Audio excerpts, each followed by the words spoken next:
Chapter 658. Pang Xiao had always been a man of his word. In a military camp, all the orders were military orders, and no one could disobey them. Today, he was willing to discuss with the Yuchi Yin for so long, which was already giving the Yuchi Yin enough face. Although they were here to maintain stability, they couldn't blindly endure and give in. Otherwise, wouldn't the other party take advantage of them? Although Pang Xiao was smiling, his phoenix eyes were slightly narrowed, forming an invisible pressure. The Yuchi Yin hated Pang Xiao, but more than that, he was afraid. This was the pressure of destroying a dynasty, and it was impossible to resist. It was like a person facing an angry ocean alone. Yuchi Yin forced himself to calm down, but his eyes didn't dare to meet Pang Xiao's gaze.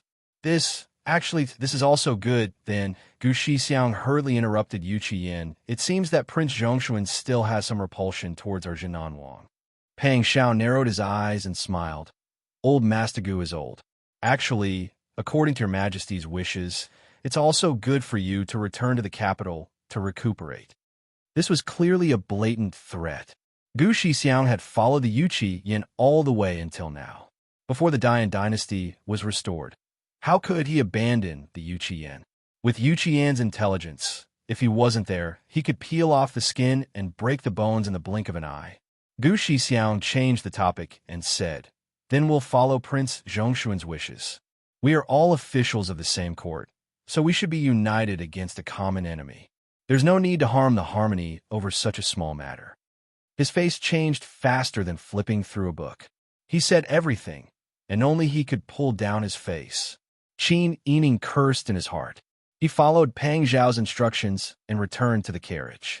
He lifted the curtains and observed the construction of the city and the lives of the people on the way, and headed towards the palace.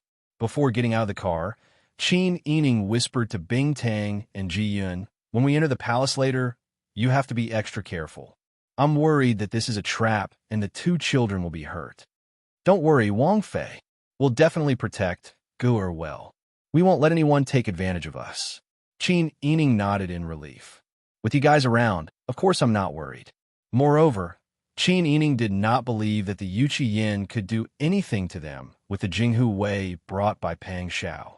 It was nothing more than entering the palace for a banquet and putting on a show. The carriage moved forward with the procession. Listening to the rolling of the wheels and the creaking of bumps, the streets and palace walls that Qin Yining was familiar with gradually came into view. Most of her time was spent outside with her foster mother. Later on, she went to the mountains. In terms of time, she had not lived in the capital for very long. But after returning to the Qin Fu, the days of danger had allowed her to gradually adapt to her new identity and integrate into her current life. She had lived in the Qin Manor and in the capital city. She remembered every step she had taken. Pang Xiao did not feel much when she came to the old capital, but Qin Yining only felt a sense of familiarity. When Pang Xiao was trapped in the underground palace, Qin Huaiyuan had once discussed with Qin Yining that if she left the capital in the future, the place she wanted to go the most was her hometown. Right now, Pang Xiao was fine. Zhao Gu and Han Gu had been safely born. Her hope was still to return to her hometown and live a peaceful life. But Qin Yining also knew that these expectations were hard to achieve for someone like Pang Xiao, who was destined to be extraordinary. There were no longer any imperial guards standing in front of the palace gates. There were only 2 guards standing there. The vermilion gates were wide open. The palace roads were silent and empty. Everything was bleak and lonely. Everyone entered the palace. The Jinghu Wei at Pang Xiao's side followed orders and left 1 person at every set distance. When they came to the side hall where the banquet was being held, Qin Yining and Pang Xiao still had 6 Jinghu Wei at their side. They were their personal servants, wet nurses, and older women. Qin Yining looked at the surroundings and confirmed that this was not one of the central halls of the imperial palace. He thought to himself that the Yuchi Yin still had some propriety. At least, he was not so foolish as to use the main hall to receive guests. Thinking about it, if the Yuchi Yin wanted to live here and had limited servants, he could not live in his original bedroom, right? "Wang Yi, Wang Fei, this way please." The Yu Yin and Gu Shixiang led a few old officials of the Yin dynasty to warmly lead the way. They pointed to a side room and said, "This room can be used for Wang Fei and the young master to rest." How could Qin Yining leave Pang Zhao's line of sight? He immediately smiled and said, "No need for such trouble. I also want to take the children to see more." As though he understood Qin Yining's thoughts, the Yu Yin felt a bit lonely and felt wronged at being suspected. He coughed lightly and said, "The host follows the guest's wishes. This way, please." From a Yu Yin's tone, he really did think of this place as his own home. Qin Yining shook his head inwardly. He turned around and followed the wet nurse and Bing Tang into the side hall behind Pang Zhao's group. This side hall was naturally much simpler than the palace where the emperor and empress lived. The lighting was not very bright either. The setting sun in the winter shone in through the water chestnut flower windows that were covered with bright paper. One could even see the fine dust particles floating in the air. After the Yu Yin entered, the servants immediately got to work. They lit the hanging palace lanterns and brought in a heater and charcoal brazier. Soon, the hall warmed up. Qin Yining let out a sigh of relief. She was also worried that it would be too cold and her two sons would freeze. "Wang Yi, this way please. This way please." The Yu Yin and Pang Xiao had already modestly taken their seats. Gu Shixiang and the other old officials of the Yin dynasty also sat around the square table according to their status. Qin Yining was a woman and had a child with her. Naturally, it was not appropriate for her to sit with them. She brought the servants to an exit room separated by a beaded curtain. Huzi brought Jinghu Wei and naturally guarded Qin Yining's side. Pang Xiao and Yu Yin exchanged pleasantries. Although he was filled with a domineering and murderous aura from fighting on the battlefield, if he sincerely wanted to make friends, he could also make people feel as if they were bathing in the spring breeze. Pang Xiao did not take the initiative to talk about state affairs, nor did he talk about the actual state affairs that Yu Yin was not proficient in. Instead, he talked about calligraphy and painting with him. He talked about the famous calligraphers of the past, and also about who had the best calligraphy and painting in the present age. At first, Yu Yin was still thinking that he could not be fooled by Pang Xiao and let his guard down. But when Yu Yin came to the south, he had been working hard to do those things that he was not good at under pressure. Now that he met someone he could talk to, and they were talking about topics that he was interested in, he could not hold back his words, and the conversation became more and more enthusiastic. In the end, Yu Yin's chatterbox was opened. His excited appearance made Gu Shixiang frown. Even the old officials beside Gu Shixiang could not stand it anymore. They frowned and shook their heads without saying anything. When Pang Xiao saw that Yu Yin was chatting happily and had let his guard down, he smiled and raised his cup to drink with him. He casually asked, "Why didn't I see General Deng today?" General Deng's name was Min Chong. He was the original commander of the army. Chapter 659. When Yu Yin put down his wine cup, he heard Pang Zhao's words and said casually, "Oh, maybe something happened in the barracks. These days, ahem." Gu Shixiang coughed violently, interrupting Yu Yin's unfinished words. Yu Yin suddenly came back to his senses and couldn't help but break out in a cold sweat. He looked at Pang Xiao, who was still smiling in front of him, as if he had seen a ghost. Too insidious. Pang Xiao, this guy, actually took advantage of his relaxed vigilance to get information from him. Yu Yin was filled with resentment and self-reproach, almost doubting herself. Did he really not have the talent to be an emperor? How could he be so easily swayed by Pang Zhao's words? How could he answer whatever Pang Xiao asked? Pang Xiao didn't intend to get anything out of Yu Yin. If Yu Yin really said something, Pang Xiao would be surprised. He just wanted to see Yu Yin's attitude. Now that he saw it, he could be sure that something had happened in the barracks. It was just a reference. However, Yu Yin almost blurted out the truth, which surprised and amused Pang Xiao. He couldn't believe that there was such a real person among the people who played with power. It seems that General Deng is tied up with military affairs. Pang Xiao said with a smile, "This is normal. The reception is secondary." The most important thing is that the military affairs can't be delayed. We are all people who work for your majesty, so this situation is understandable.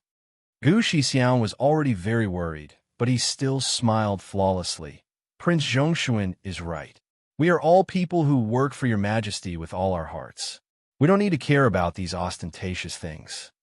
Hearing this, everyone present looked at Pang Xiao in unison. Pang Xiao pretended that he didn't hear Gu Shixiang's insinuation that he was too ostentatious and didn't do his best for your majesty. He then chatted with Yu Qiyin again. However, Yu Qiyin was now on guard. Now, he was like a frightened rabbit. Whatever he chatted about, he seemed to be thinking about whether he should say something or not. His hands and feet were tied, and he was so timid that people who saw him felt that he was ungentlemanly. Pang Xiao did not care. After all, these dying officials were not his people. The Yu Qiyin was behaving in such a manner. Was he not afraid that his subordinates would reconsider their options? Thinking of this, Pang Xiao could not help but sigh. Fortunately, Gu Shixiang did not abandon the Yu Qiyin. Otherwise, with his intelligence, he would have been eaten alive. Qin Yining was in the room with the two children, listening to the conversation outside. He could see everything clearly through the beaded curtains. Yu Qiyin did not have any women by his side, and Qin Yining refused to use the maidservants that Yu Qiyin had arranged. There were no outsiders by his side, so it was more convenient for Qin Yining to listen to the news outside. Gradually, the sky darkened. The servants lit up a few more lamps in the room, and the charcoal in the braziers was replaced with new ones. New Year's Eve was approaching. How could a brazier of charcoal be used to cool the damp and cold temperature of the old capital? Brother Zhao and Brother Han had been traveling with Qin Yining and Pang Xiao ever since they were 1 month old. Even if Qin Yining did his best to take care of them, they were still limited by their conditions. It was impossible for them to be as comfortable as they were at home. At this time, the two children were hungry. In addition, the hall was cold. Brother Han cried first. When Brother Zhao heard his younger brother cry, he also cried. The baby's loud cries echoed in the hall, causing Pang Xiao and the others who were talking to look in the direction of the room. Pang Xiao became worried and wanted to get up to check on the situation. However, the situation was not right. He was a man, so it was not good for him to always be around the children. Yu Qiyin, who had almost said the wrong thing just now, heard the wet nurse's voice coaxing the children behind the beaded curtains. His heart felt sour. He had already forgotten that Qin Yining had just given birth to Pang Xiao's children. However, the two children's loud cries were like a fierce slap to his face, pulling him back to reality. What did he have now? His throne had been taken away by the man in front of him twice. Now, he even had to be stationed in the south to oppose him. The hatred between them was already irreconcilable. How could he let down his guard? He had just been chatting happily with this person. Yu Qiyin sank into deep self-blame and guilt. Pang Xiao said at this time, "It's getting late. We should also take our leave." Yu Qiyin was not in a good mood. He said gloomily, "Wang Ye's young master seems to be unwell. Why don't we stay here for a night, so that the children won't suffer from the pain of the bumpy journey?" Yes, Gu Shixiang thought that Yu Qiyin was finally reliable for once. He also anxiously came forward to persuade. It's freezing outside. It's not right to let the swaddling babies run back and forth. Besides, Wang Yi still has to go to the military camp, right? The princess consort is taking care of the two children. She can stay here to take care of them. If Pang Xiao really left Qin Yining and the children here, it would be sending them to the tiger's den. Wouldn't that be leaving them as hostages? No need. This king understands Zhenan Wang's good intentions. In the future, we will both be officials in the old capital. If we want to meet again, there will be many opportunities in the future. One more time won't make a difference. Besides, my wife is a female. It's not good for her to stay here with the children. Pang Xiao stood up and cupped his hands to bid farewell. Then he walked out forcefully. Qin Yining heard Pang Xiao's movements. He had already instructed the wet nurse to carry the twins and put them on properly before walking out. Yu Qiyin pursed her lips. Seeing the two of them together, jealousy was like a cluster of flames burning in her heart. Thinking of Gu Shixiang's words, Yu Qiyin stepped forward and said, Prince Zhongshan really insists on letting down this king's good intentions? With this question, the atmosphere immediately turned cold. Huzi and Jinghu Wei immediately stood in formation and guarded Pang Xiao, Qin Yining, and the others. Ji Yun held the soft sword at her waist, ready to unsheath it at any time. Bing Tang clenched the small bag in his hand. Pang Xiao clasped his hands behind his back. His chin was slightly raised, his sword-like eyebrows slanted, and his phoenix eyes narrowed. He said arrogantly and unhappily, What? Does Jinan Wang want to stop this king from taking the throne? Or does Jinan Wang want to snatch this king's wife and children? As soon as these words came out, it was tantamount to exposing Yu Qiyan's inner thoughts in front of everyone, tearing apart that layer of cloth covering his shame. Yu Qiyan originally thought this way. Yu Qiyan's face alternated between red and white. Pang Xiao suddenly laughed loudly and patted Yu Qiyan's shoulder with his big hand. It's just a joke. How can Jinan Wang be the kind of dirty person who covets his wife and children? What's more, Jinan Wang wholeheartedly cares for the people and the common people. He won't have the heart to start another war and let the common people suffer. This king understands Jinan Wang's thoughts the best. Don't you think this king is right? Yu Qiyan's shoulder was held by a pair of big hands that were like iron pincers. It was so painful that he almost tilted his body to avoid it. Now, he forced himself to hold on just to maintain his image. Moreover, Pang Zhao's martial strength and the people he arranged along the way were not weak. If they really fought, it would be fine to annihilate them all. If they couldn't and let the tiger return to the mountain, wouldn't it be waiting for Pang Xiao to kill them all? That wouldn't be worth the loss. Chapter 660. Qin Yining put on his cloak and smiled as he watched Pang Xiao and Yu Qiyan argue. Seeing that Yu Qiyan had relented, he didn't hesitate and walked out with his children. Pang Xiao followed closely behind. He politely said goodbye to his colleagues and followed Qin Yining. Huzi and the imperial bodyguards did not dare to relax or slack off in the slightest. Their muscles were so tense that they looked like leopards that could pounce and bite their prey at any time. They escorted Pang Xiao and the others out of the palace. After walking for a while, one person returned to the team, and the team of imperial bodyguard became bigger.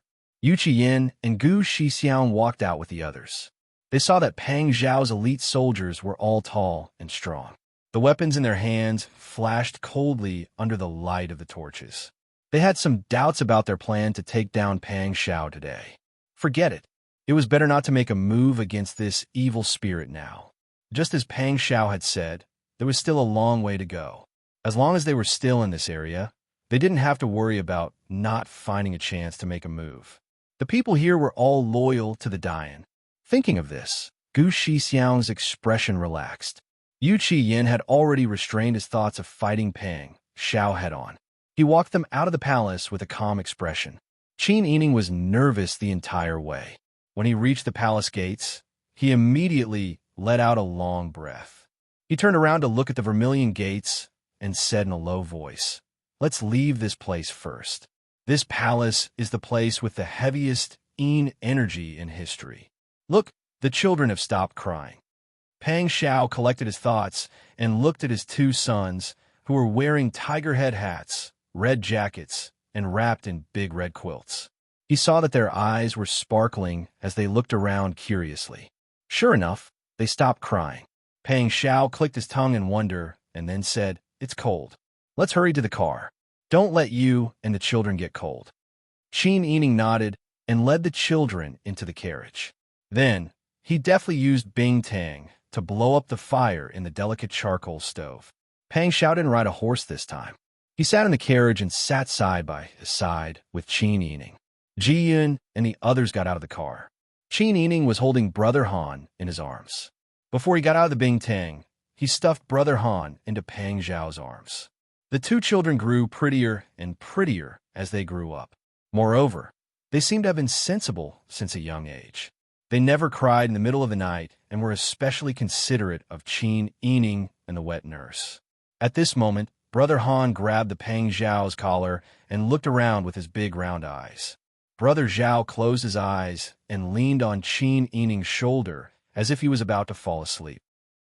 The small red mole between his eyebrows made his little face look as cute as a doll in New Year picture. Qin Yining coaxed the child and whispered, "When we were in the palace just now, I thought we would have to go through a lot of trouble to get away. You were able to scare them." Pang Xiao smiled and lowered his head to play with Brother Han in his arms. He lowered his voice and said, "They originally wanted to make a move today. However, they didn't act rashly because they were afraid of Jinghu Wei's strength. However, I think they won't give up in the future. They will definitely find another opportunity to make a move." Qin Yining naturally understood. If they got rid of Pang Xiao, it would be equivalent to cutting off half of the emperor of Dezhou's shoulder. Yu Qiyin and the others definitely wouldn't let go of this opportunity. Qin Yining was a little worried. However, he wouldn't talk about these unnecessary worries to prevent the atmosphere from becoming even more tense. "You're still going to the military camp later?" "Yes," Pang Xiao said. "I could definitely have to go to the military camp. I suspect that something has happened to Deng Minchong. Otherwise, there's no reason that Deng Minchong, the general of the garrison army, didn't come personally to welcome so many old officials here today." "I think so too. Jinan Wang's behavior just now is enough to explain the problem." Qin Yining pondered for a moment and said, "It's just that it's too late now. Why don't you go tomorrow and rest well today?" "That's not appropriate. After all, I'm the Grand Marshal. If I don't take up my post after coming to the old capital, I'm staying at home with my wife and children. If I get impeached, it'll be a big problem. I'll send you and the children back to the old residence later and then go to the military camp first." When Qin Yining heard this, he sighed helplessly. Pang Xiao couldn't bear to be separated from Qin Yining. He stretched out his long arm and hugged Qin Yining's shoulder, pulling her into his embrace. He lowered his head and kissed her forehead. "Don't worry, I can handle it. I'll let Jinghu Wei stay by your side to protect you and the children. You just have to stay here in peace. We'll be able to contact each other anytime." It would be a lie to say that she wasn't worried at all. In the past, Qin Yining could dress up as a man and follow Pang Xiao to the military camp. However, she couldn't do that now. Her two little darlings couldn't bear the hardships in the military camp. It was inevitable that children would cry. They wouldn't be a good influence in the military camp and would easily cause trouble for Pang Xiao. She had no other choice but to stay with the children in the old family Qin residence and wait for news. "You don't have to leave Jinghu Wei to me.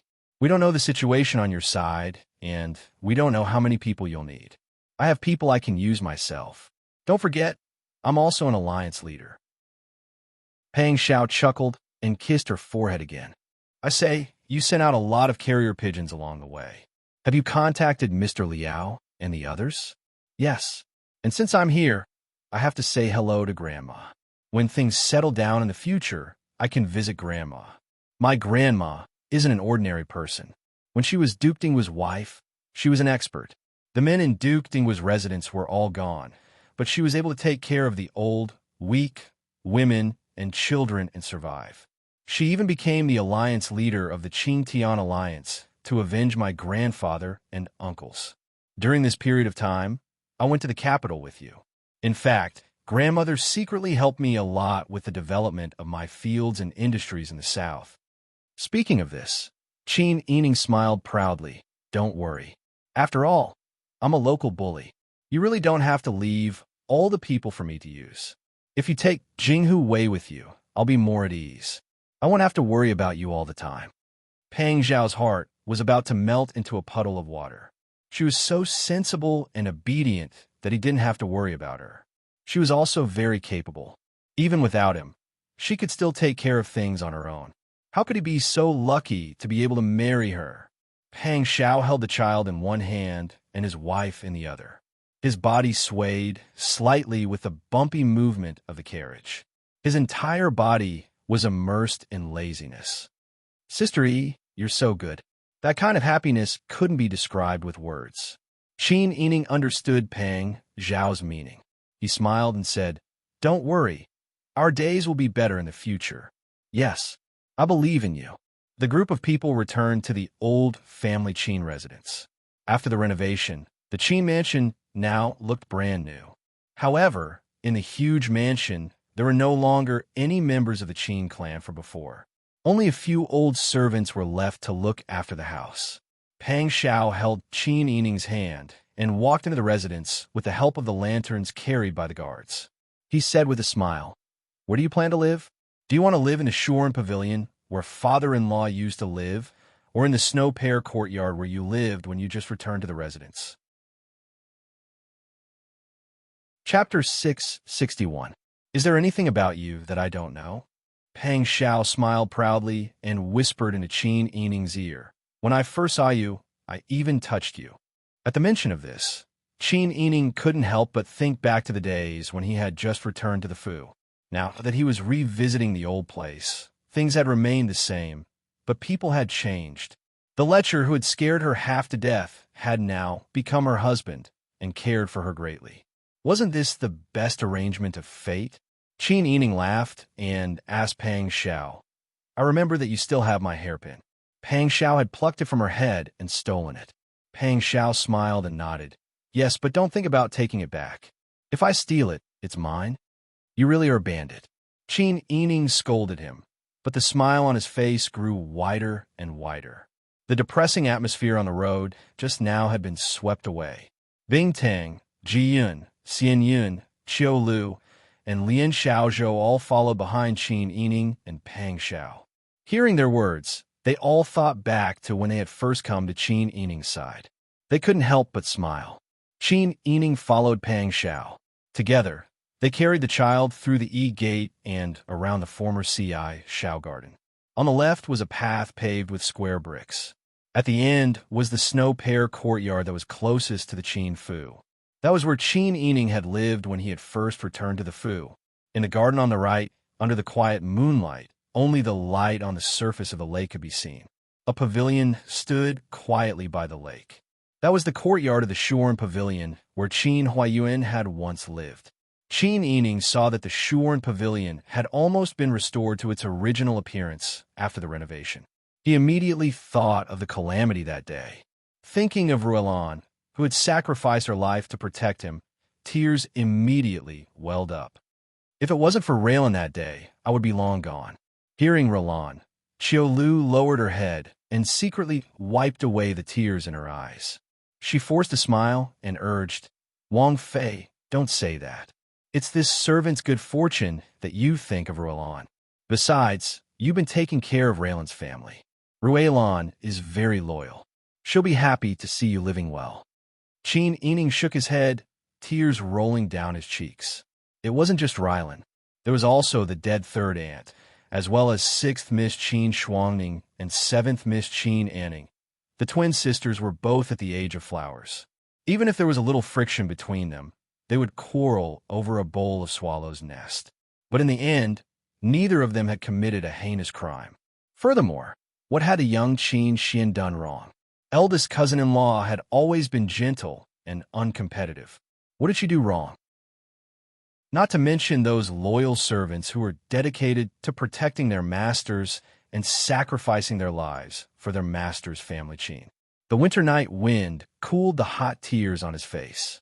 Qin Yining's eyes were blurred by his tears, and he couldn't see the surrounding scenery clearly. Pang Xiao hugged her tenderly and patted her shoulder with his big hand. "Don't cry. It's bad for your eyes. Look at Brother Han and Brother Zhao. Are they laughing at you? When we have time later, I'll accompany you to pay respects to them. We can also take care of their families. Sister E, don't cry, don't cry." Pang Xiao coaxed Qin Yining as if he was coaxing a child.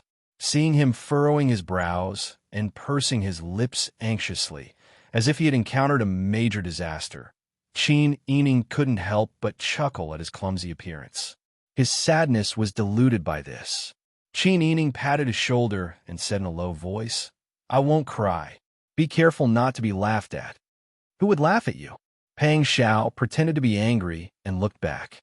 The maidservants and attendants were looking at the night sky, the lake, and the tips of their shoes.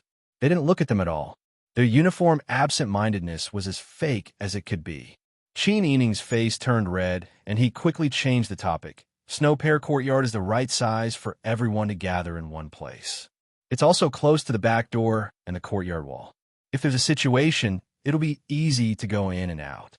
Let's stay in Snow Pear Courtyard. Okay. Pang Xiao and Qin Yining walked in front. The group of people walked along the corridor and arrived at Snow Pear Courtyard in a grandiose manner. The old servant in charge of looking after the courtyard opened the big lock hanging on the courtyard door and said with a smile, "The courtyard and the room are cleaned frequently. It's just that the bedding is not complete." "It's not a problem. We brought it with us." Ian arranged for the servants to tidy up the room. They moved the boxes and bedding, lit the fire, boiled the water, and wiped the floor. Everything was done in an orderly manner. Pang Xiao accompanied Qin Yining to coax the children in the inner room. When the charcoal basin was brought into the room, it gradually warmed up. Pang Xiao then went to carefully check the defenses in the courtyard. Originally, he wanted to leave Jinghu Wei behind. However, Qin Yining strongly objected. In the end, Pang Xiao could only listen to her and leave 4 people behind to take care of Snow Pear Courtyard. He cooperated with Dahan and Jingzhi to take care of it. After confirming that there were no flaws in the shift, Pang Xiao returned to the room and said, "Sister Yi, I'll take my leave first." Qin Yining nodded and said with a smile, "Don't worry. I'm here. Do your job well and pay attention to your safety. If there's any situation, send someone to inform me at any time. Don't make me worry." "I know. You too." Pang Xiao leaned forward and planted a kiss on Qin Yining's forehead. He wanted to say goodbye, but he couldn't help kissing her nose bridge. Finally, he sucked on her soft lips and rubbed them with his teeth. This kiss wasn't deep, and it didn't contain any emotions. There was only a strong desire to cherish. When their lips parted, the two of them looked at each other at the same time. Their eyes only reflected each other's shadow. Pang Xiao sighed softly. "I'll do my best to do everything well. This way, I won't be forced to separate from you in the future. When the time comes, I'll bring you with me wherever I go. No one will criticize me behind my back, and I won't have to consider anyone's feelings." Although she knew that it was almost impossible to achieve what Pang Xiao said, Qin Yining still couldn't help but reveal a bright and beautiful smile. She nodded and said, "Okay, when the time comes, I'll bring the children and go sightseeing together. And man, be good." Pang Xiao kissed her cheek again. Seeing that it was already late at night and the 2 children had already fallen asleep in the cradle, it wouldn't be right to delay any longer. Pang Xiao finally left Qin Manor with Huzi and Jinghu Wei and urged his horse to hurry towards the military camp. As the sound of the horse's hooves gradually faded away, Qin Yining slowly sighed. Seeing that everyone around him was a bit heavy, Qin Yining adjusted his mood and said with a smile, "All right, it's too late today. Everyone should go and have good rest. If there's anything else, we'll talk about it tomorrow." "Yes." Everyone responded in unison. Xianyan stayed behind to take care of Qin Yining while he rested. The 2 wet nurses also stayed in the bedroom to take care of Brother Zhao and Brother Han. They had a good night's sleep and passed peacefully. The next morning, after Qin Yining took care of the 2 children, she ordered people to scout the military camp. In addition, she called Jingzhi to her side and said in a low voice, "You're familiar with this place. I want you to go out and find someone for me. Princess Consort, please tell me who to find." Chapter 662. Jingzhi returned in less than an hour, but he was alone. When he saw Qin Yining, he first bowed and then whispered to her, "Princess Consort, this subordinate has found head shopkeeper Xia. However, head shopkeeper Xia seems to be ill and is unwilling to see any guests." This subordinate passed on the message and came back to report. Qin Yining's beautiful brows furrowed. This matter was not right. When Qin Yining went to the capital of Dezhou that day, she brought along her most trusted Master Zhong because she wanted to develop the situation in the north. In the south, all of her farmlands, shops, as well as the caravan and chow gang that transported grain and goods were already established. As long as the situation was stable, there was no need to develop. Moreover, the south was their base of operations after all, and Duchess Ding was looking after it. Therefore, Master Zhong recommended his most trusted assistant shopkeeper to Qin Yining to take over the matters in the south. Head shopkeeper Xia was over 40 years old and was at the age when men were the strongest and most stable. Qin Yining had always trusted him. Who would have thought that something like this would happen when she came today? Head shopkeeper Xia was not someone who did not know etiquette. It did not make sense that the shopkeeper under her would pretend not to know when she, as the owner, returned to the old capital in such a grandiose manner. Not only did he not take the initiative to greet her, but he also did not come when she sent someone to invite him. If head shopkeeper Xia was truly ill and could not get out of bed, then it would be fine. However, if he was not, then this matter would not be easy to deal with. When you arrived, did anything strange happen in head shopkeeper Xia's home? Jingzhe thought carefully. He shook his head and said, head shopkeeper Xia's servants did not have any abnormalities on their faces. There also did not seem to be anything wrong in the house. Presumably, nothing major had happened. I understand. Thank you for making this trip. You can go and rest. Qin Yining nodded and politely thanked Jingzhe. Jingzhe was overwhelmed by the favor and repeatedly waved his hand, saying, working for Princess Consort is this subordinate's duty. Princess Consort, there is no need to be so courteous with this subordinate. This subordinate will take his leave. Jingzhe bowed and slowly retreated. Qin Yining couldn't help but chuckle when he saw how respectful he was.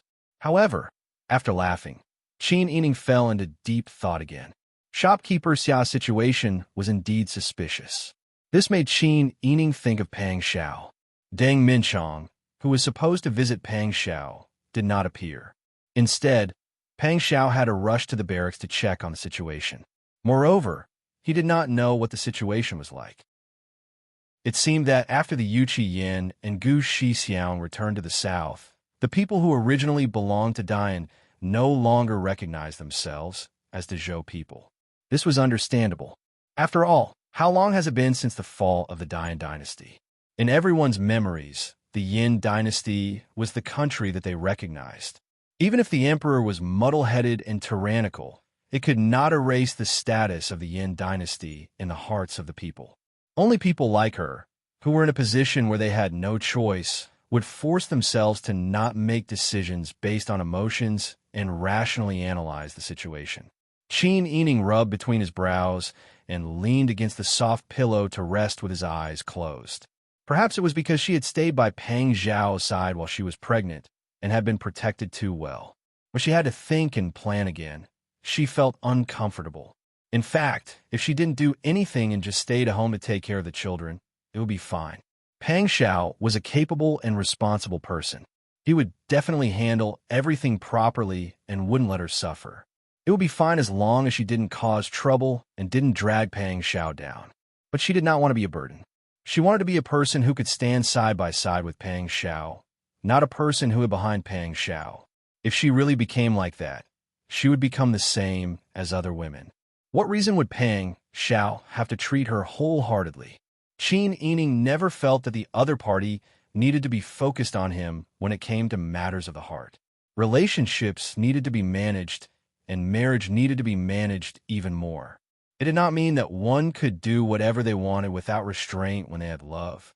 On the contrary, it was precisely because of love that one needed to carefully protect oneself, perfect oneself, and work hard.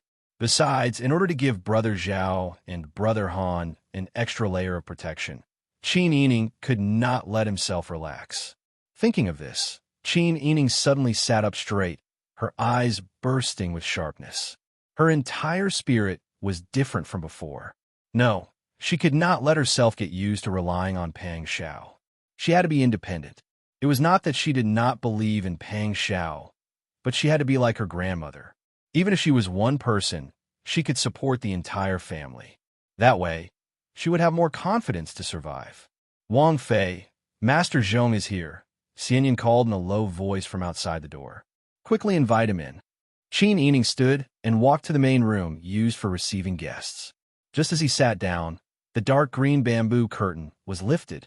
A gust of cold wind blew in. Master Zhong ducked into the room. Wang Fei. Master Zhong bowed. No need to be so courteous. Please sit down. Qin Yining smiled as he ordered the servants to prepare tea. He then asked, "How are the matters of the fields being handled?" Ji Yun carried a black tray with 2 beams into the room. She placed 2 white porcelain bowls on the square table next to Qin Yining and Master Zhong's hands. Then she bowed and retreated. Head shopkeeper Zhong nodded his head in greeting.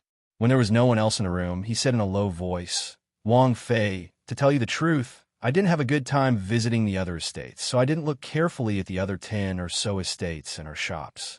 I hurriedly came back to report to you. I was afraid of startling the snake." Qin Yining nodded in understanding and said, "It seems that there is a problem here. My side also did not go smoothly. The news that Wang Yi and I came should not be a secret. But head shopkeeper Xia did not come. I sent people to find him, but head shopkeeper Xia said he was sick and did not want to see us. I already had my suspicions. I did not think that it would be the same on your side." Master Zhong shook his head with some self-blame. "This matter was my negligence. At the time, I felt that the South was stable enough to be our support. After handing it to head shopkeeper Xia, I did not manage it. I only wanted to go to Jing with Wang Fei to settle down, expand, and buy a family business. I neglected the matters of the South. This is not your fault." Qin Yining comforted, "I know you did your best. Also, we are all in the capital of the Zhou. The distance from here is really high and far." "That's right. I told you to inform head shopkeeper Xia to report the situation in the city to me on the road. Did you inform him?" Master Zhong nodded and said, "I ordered people to send the letter as fast as possible." Qin Yining smiled thoughtfully. His fingers curled his long hair as he said, "This is interesting. After Master Zhong left the group, I did not receive a single letter, nor did anyone send a message. Clearly, head shopkeeper Xia has ignored my orders." Chapter 663. Qin Yining forced a smile as he comforted Master Zhong. "Don't worry, and don't get angry. We are managers who have experienced great storms. What kind of situation have we not seen? It's not important if we discover that something is wrong. We just have to solve the problem. It's not so complicated." She was the mistress. She could not panic when encountering a problem. Pang Xiao was not by her side right now. Xie Yu, Su Weiji, and the other aides had gone with Pang Xiao to the military camp. She was the only one who could make decisions here. She warned herself not to have any negative emotions that would cause her to lose her cool. The best way to solve a problem was to deal with it calmly. But Master Zhong was not as open-minded as Qin Yining. "Boss, you're right. But head shopkeeper Xia is being too unreasonable. You had ordered them to send the news immediately. Not only did they not listen, they did not discuss with us when something happened. They're treating us as outsiders." The more Master Zhong spoke, the angrier he became. If it wasn't for the fear of scaring the 2 children next door, he would have flown into a rage. Qin Yining smiled and said, "Now that things have come to this, there is no use in getting angry. We should figure out what happened to cause head shopkeeper Xia to be so abnormal." Master Zhong saw that Qin Yining was so calm. His anger eased. Thinking back to his appearance just now, he couldn't help but feel embarrassed.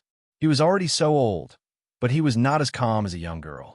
In the past, Qin Yining had easily saved Miss Tang from Ning Wang's hands and saved him from the fate of being sacrificed. Now that she was a mother, she was still the same as before. No one doubted her. "Wang Fei, I was too agitated just now. Wang Fei, please do not blame me." Master Zhong stood and bowed apologetically. Qin Yining smiled and waved his hand. "You were defending me. How can I blame you?" Master Zhong smiled emotionally. Thinking of head shopkeeper Xiao's actions, he couldn't help but say worriedly, "I'm just afraid that head shopkeeper Xia will ally with the local people to harm Wang Yi and Wang Fei." Qin Yining nodded and said, "I am also worried about this." Gathering the cloak around his shoulders, Qin Yining said helplessly, "This is inevitable.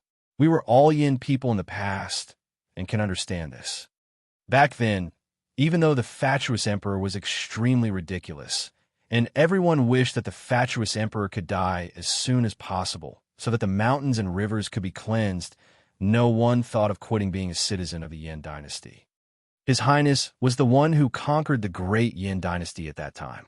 He overcame all difficulties and killed his way to the capital city. He defeated the flag in the hearts of the people of Yin Dynasty, Prince Ning. Then he brought his army to the city and confronted him. Even though he never massacred anyone in the city and never allowed his men to rape and pillage, everyone's fear of him was deeply rooted. Plus, when the capital city was besieged, there was a famine in the city. That's the reason. Master Zhong smiled bitterly and shook his head, saying, I have also discovered this. Wang Yi has always been forced to take the blame. It is most likely the same now. Yes. Qin Yining sighed and said, It is fine that we know this. Wang Yi is not a stupid person. He will take care of the matters on his side. What you and I need to do is to solve all the problems on our own when Wang Yi has no time to care about other matters. It is best if we do not disturb the situation here.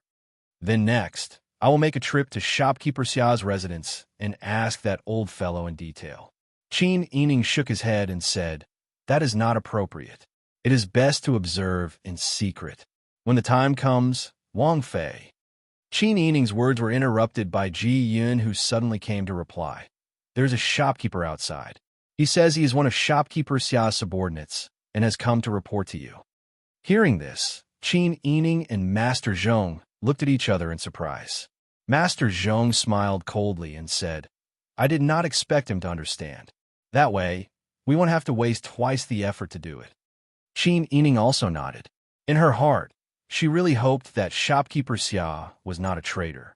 Therefore, Qin Yining's attitude towards the person who came to report was somewhat anxious. The sound of footsteps came from outside. Master Zhong immediately stood up and lowered his posture in front of Qin Yining. He stood with his head bowed as he replied. Qin Yining knew that Master Zhong wanted to establish her authority in front of outsiders, so she did not stop him. Not long later, the warm curtains were lifted and a young man who had not yet reached 20 walked in. He was wearing a cotton jacket with narrow sleeves and a black sheepskin vest. His clothes were new. Looking at his appearance, it was clear that he had not gotten used to this style of dressing. Seeing Qin Yining, he did not even dare raise his head. He lowered his head and knelt to greet her. This lowly one, Luda Shun, greets Wang Fei. Please rise. There is no need to be so courteous. Qin Yining ordered for tea to be served. She then said to Master Zhong, You should also sit. Let's all sit down and talk. Yes, many thanks, Wang Fei. Master Zhong cooperated and sat down in his previous position. He only dared to sit to the side. Luda Shun saw that even Master Zhong, who was dressed in silk and looked very dignified, was so careful. He also copied Master Zhong and sat down sideways. Qin Yining asked, Have you come here to report something?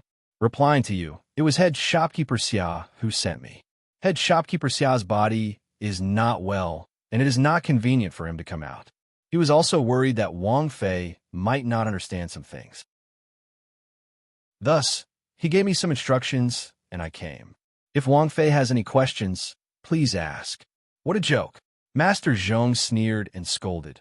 Wang Fei's status is high, and you are our boss. What is the meaning of sending a brat like you?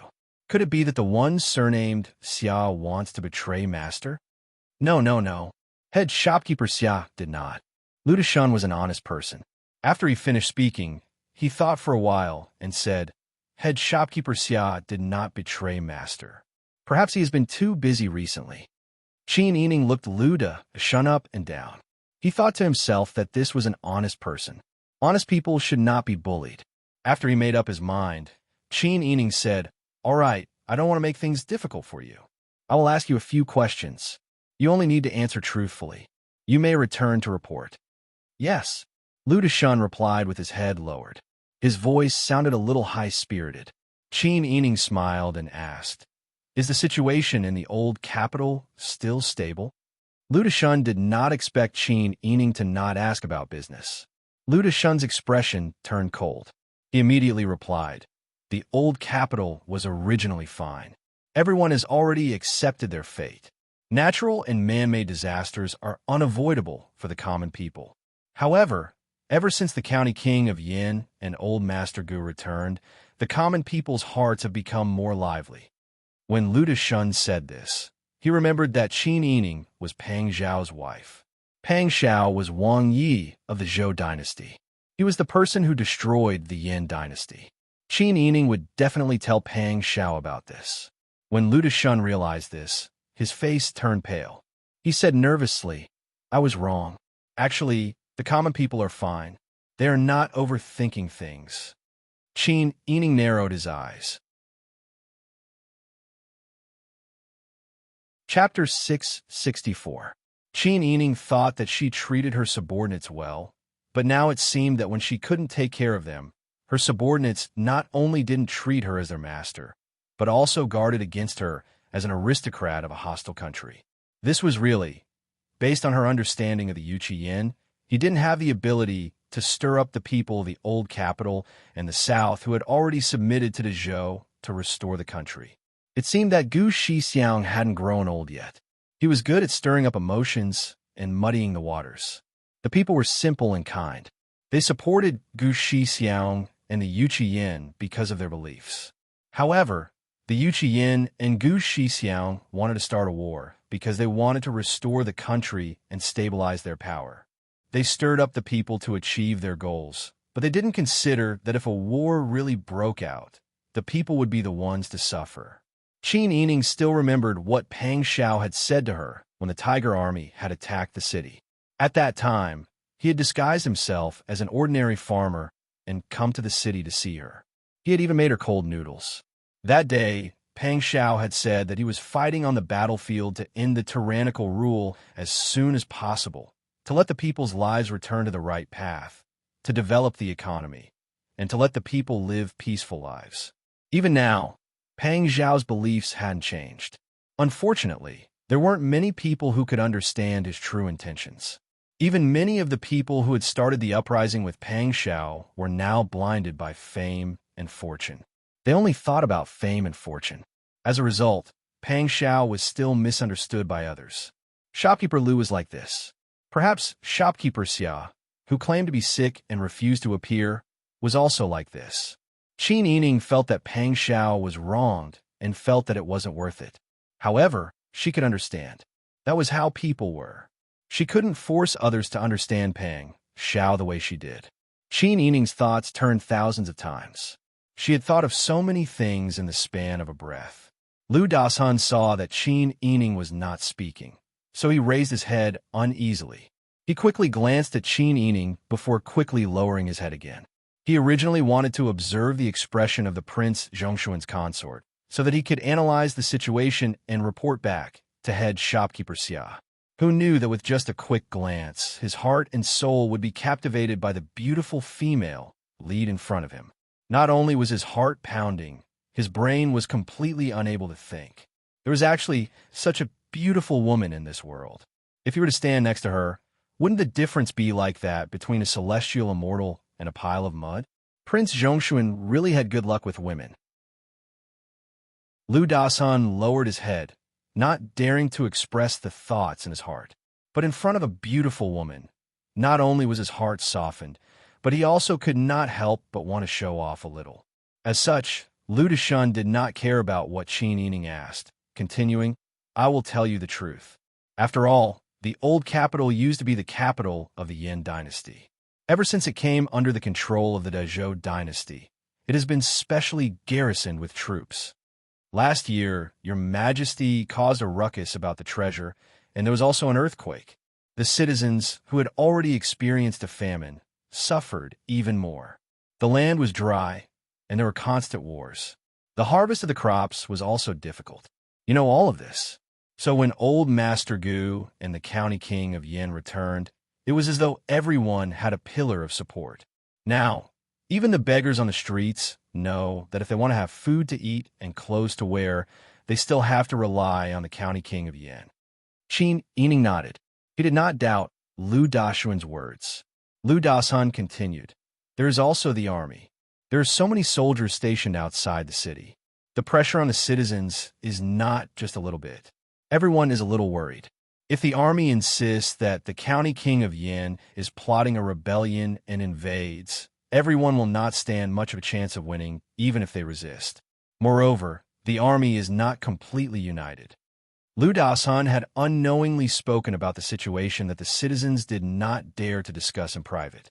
Qin Yining did not try to interrupt him. Instead, he nodded appropriately in response.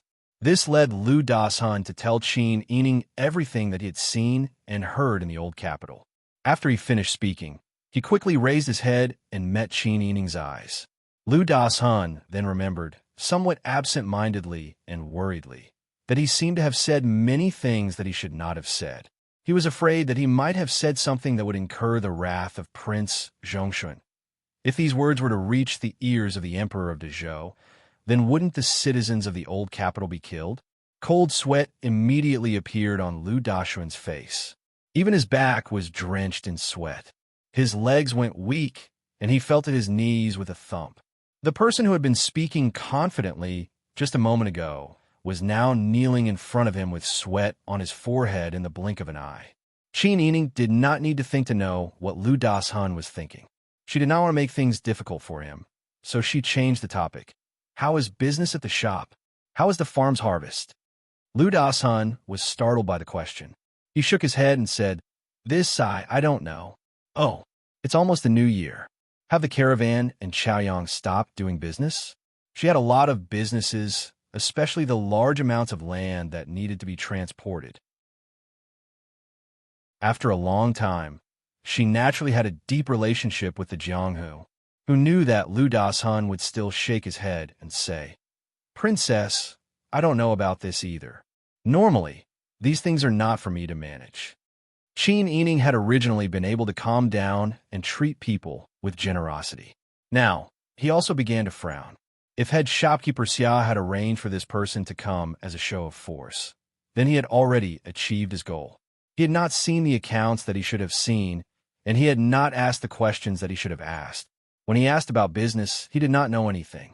He was able to talk about some random rumors. Arranging for this person to come, if it was not a show of force, then it was clearly a perfunctory act. Yet she could not do anything to Lu Dasan. To the side, Master Zhong had already become furious after hearing this. He scolded Lu Dasan to his face. How are you doing your job? Your head shopkeeper Xia is not a stupid person, but he chose to use you. Since you're here, you should answer properly. Could it be that you forgot who your boss is? I didn't forget, but I really don't know. I have only just been promoted to shopkeeper. I have not come into contact with these things. Master Zhong had been in the business world for many years. His aura was not to be underestimated. Lu Daxuan's face turned ashen from fear. He collapsed to the ground, not knowing what to do. Qin Yining rubbed his brow. Forget it. Let him go. Master Zhong gritted his teeth. Princess, could it be that this person shouldn't? Without waiting for Master Zhong to finish speaking, Qin Yining shook his head and sighed. We are not bandits.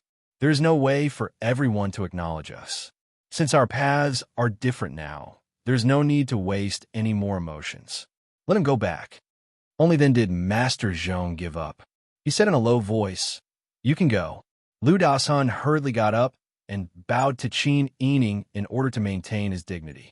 Only then did he hurry out. Regardless of how Lu Dasan replied, Qin Yining frowned. The situation is so unusual. It seems that we can only use the power and manpower that my grandmother left behind. Chapter 665. When Qin Yining thought of Duchess Ding, she couldn't help smiling. Even her eyes became soft. Actually, I haven't contacted her during this time. But when Grandma handed over the Qingtian alliance to me and led the family to the south, she told me her plan. She also left some people in the old capital. She asked me to contact her if I had any difficulties. Master Zhong was filled with emotion. He couldn't help but say with admiration, Duchess Ding has great foresight and has always been good at planning. It's really admirable. Qin Yining nodded in agreement. Grandma not only has brains, but also courage. If only I could be like Grandma. Qin Yining could never forget the tragedy of the Sun family when Duke Ding's mansion was destroyed. When the women folk lost hope, Duchess Ding not only became their backbone and led them to survive, but also joined the Qingtian alliance and became the leader. She also avenged the men of the Sun family. Qin Yining naturally didn't want anything to happen to the Pang family. But Pang Zhao's current position was really comparable to that of the Sun family, which was famous on the surface. Qin Yining was very worried. She was afraid that something would happen to her family and Pang Zhao. She was also afraid that she didn't have the courage and perseverance to support the whole inner residence. Therefore, Duchess Ding had always been Qin Yining's role model. Master Zhong laughed. "Princess, why are you so modest? Aren't you the same as Duchess Ding now?" "I'm still far from it. I'm not as strong as Grandma in my heart. But you're only 28 years old. Duchess Ding may not have your ability at your age." Qin Yining smiled and waved her hand. Master Zhong's praise made her feel ashamed. Obviously, Qin Yining didn't have such strong confidence in herself. "There's something I need you to do in person. Princess, just tell me." Qin Yining leaned close to Master Zhong and whispered, "Go and find out if there's a Zhang's textile shop in the old capital. If you find it, go in and find a shopkeeper. Tell him that Madame Zhang's granddaughter wants to find her grandmother and has something to discuss." Master Zhong immediately understood that Duchess Ding's maiden name was Zhong. "Yes, I'll go out now." Qin Yining nodded with a smile. "You can take the people you trust with you. Pay attention to change your clothes and don't be found out." Master Zhong immediately nodded. "Yes, I understand."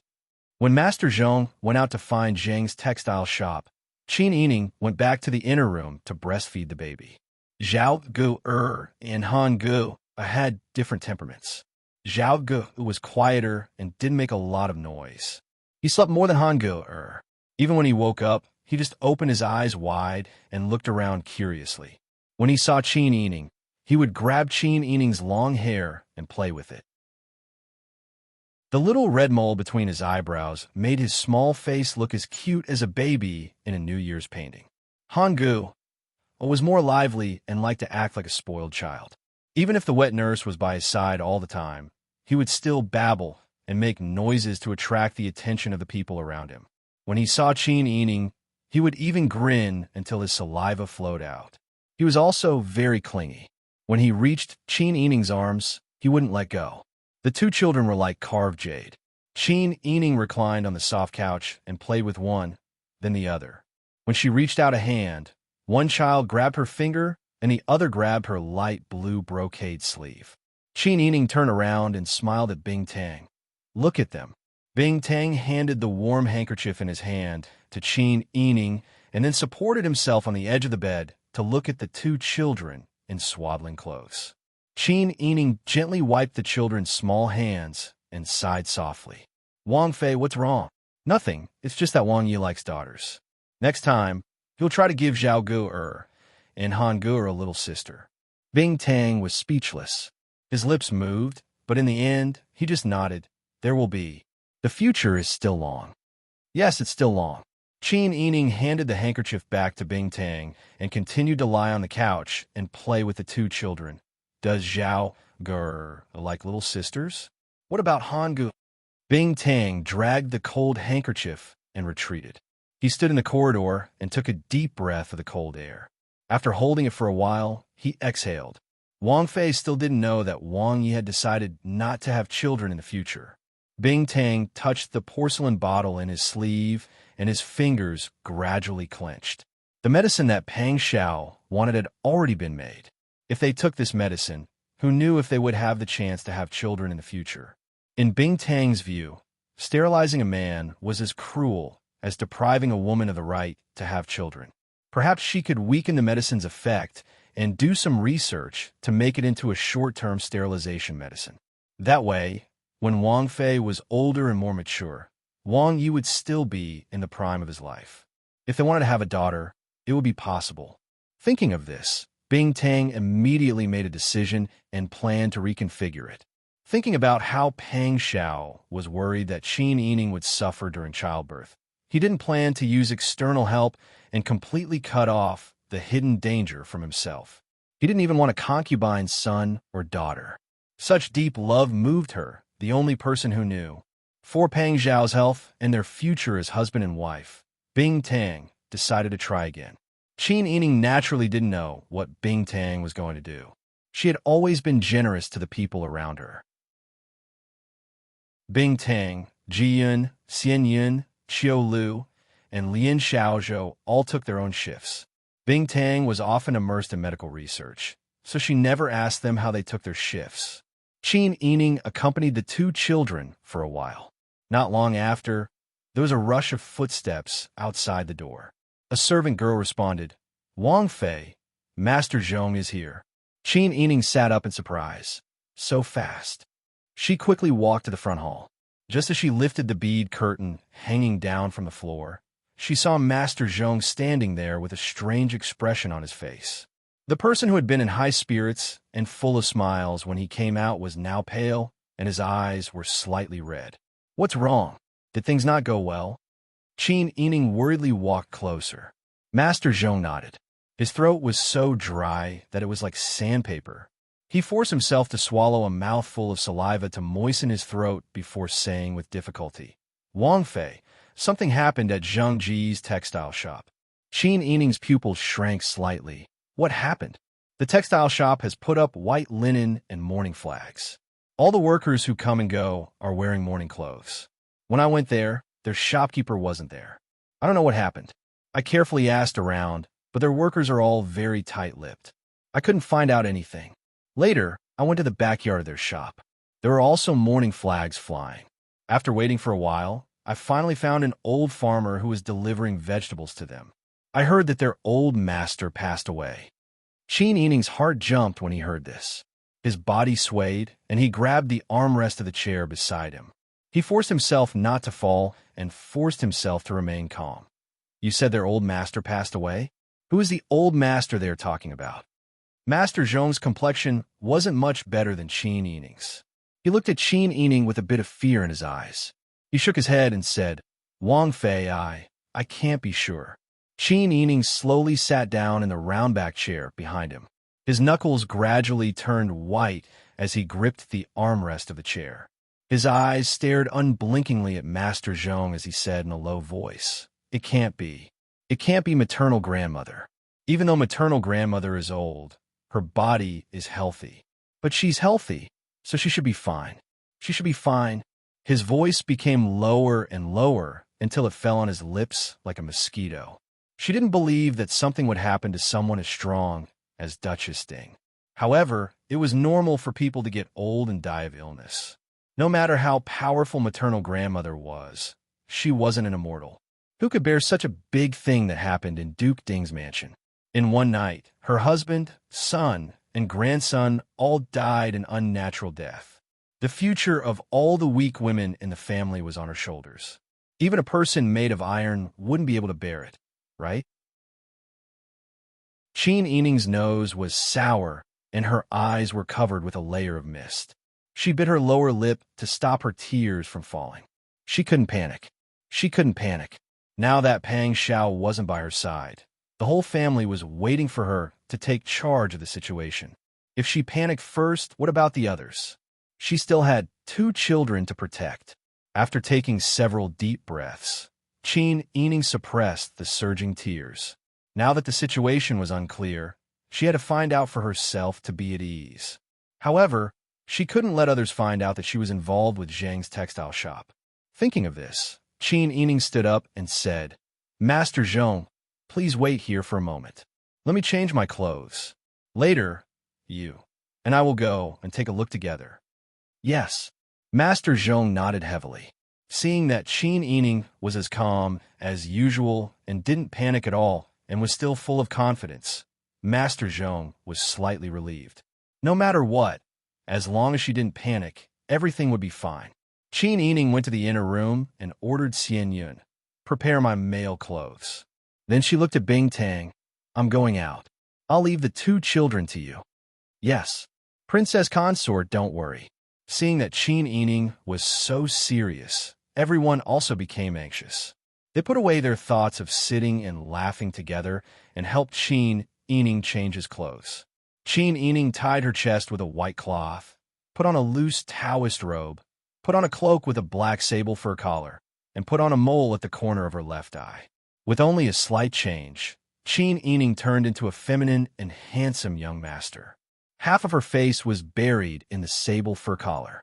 If she was not standing in front of someone who was very familiar with her, no one would be able to recognize her. Qin Yining only took Jingzhe with her. She went out to find Master Zhong and left through the back door. She went out and took a carriage to Zheng's textile shop. The atmosphere in the carriage was extremely tense. Master Zhong had been familiar with Duchess Ding for a long time, and they got along well.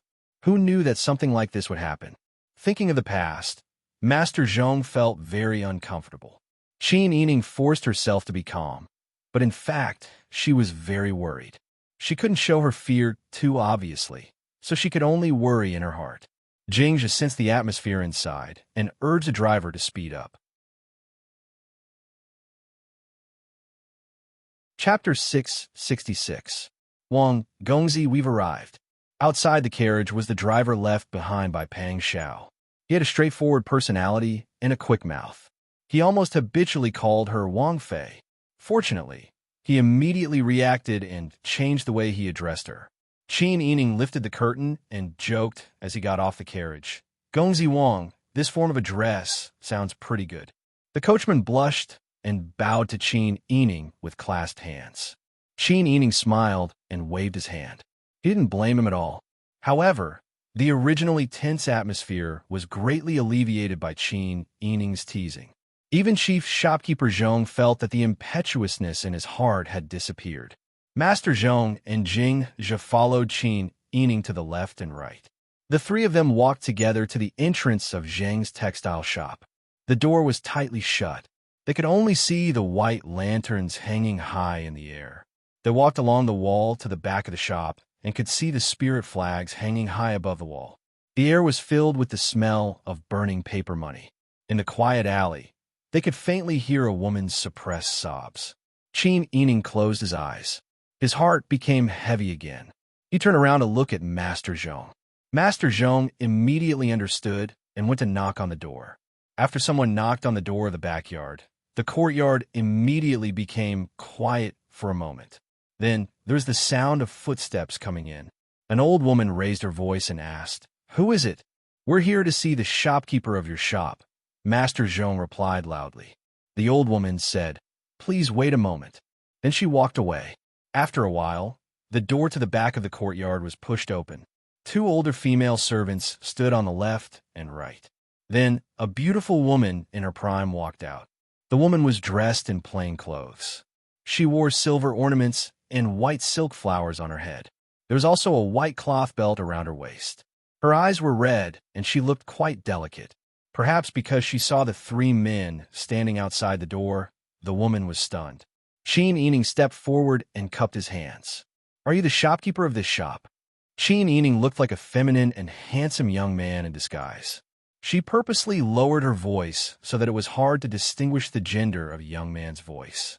In addition, she did not bind her feet and her actions were free and easy, so it was impossible to see any flaws. The woman seemed to be on guard and politely returned the greeting. "I am indeed the shopkeeper of this small store. It's just that something happened at home, so I won't be doing business these few days. If young master needs anything, please come again in the future." Qin Yining nodded. Looking over the woman's shoulder, he saw that the courtyard was deathly pale. The woman frowned slightly in displeasure. She did not reprimand Qin Yining for his impoliteness on the spot, because of the principle of business. She only said unhappily, "Young master, please go back." Qin Yining whispered in his original voice, "My grandmother is Duchess Ding." The woman was stunned and looked Qin Yining up and down in shock. "You!" Qin Yining turned around and took an exquisite carved mahogany box from Jingzhe and handed it to the woman. The woman looked up at Qin Yining suspiciously and then lowered her head to open the box. There was a golden seal on top of the box made of black velvet and a small booklet beside it. This was the golden seal used when Qin Yining was conferred the title of Prince Zhongshuan's consort. It was impossible to fake it just by looking at the material and workmanship. Qin Yining whispered, "Duchess Ding's granddaughter is Prince Zhongshuan's consort. Shopkeeper must know this." The woman came back to her senses and hurriedly nodded. She stepped to the side and let Qin Yining and his group into the courtyard. Then, she carefully closed the courtyard door. Qin Yining looked at the decorated morning hall in the courtyard. There was a black coffin in the hall, and her hands and feet turned cold. After a long time, she said dryly, "Did something happen to my grandmother? Shouldn't she be in the south? Why is she in the old capital?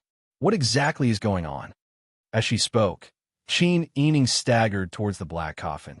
Her heart was filled with terror and fear. Although she resisted, she wanted to see if her grandmother had really passed away. Who knew that when he got closer, he could clearly see that the coffin was empty. Princess Consort, old Madame Zheng, is not dead yet, but she is in danger. Qin Yining quickly turned around and asked, "What exactly is going on?" "My surname is Ma.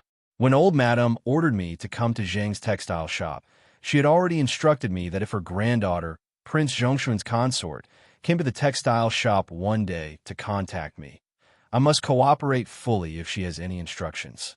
I must also inform old Madame in a timely manner." This time, when Prince Zhongshuan was appointed as the Grand Marshal and will be coming with his family, old Madame immediately came to the old capital in person. She was worried that Yu and Wang Yi had been away from the old capital for too long and would not be able to travel freely here. So, she came in advance to be the vanguard. Qin Yining was moved when she heard this. How was her grandmother worried that they would not be able to travel freely? She clearly understood the situation that she and Pang Xiao were in. She was worried that Pang Xiao, who had destroyed the Dayan, would not be able to do well in the Yin dynasty's territory. She was thinking about them in every detail. As Qin Yining thought about it, her eyes became moist. Madame Ma continued. Everything was fine at first, but who would have thought that old Madame would be caught 2 days after she settled down in the textile shop?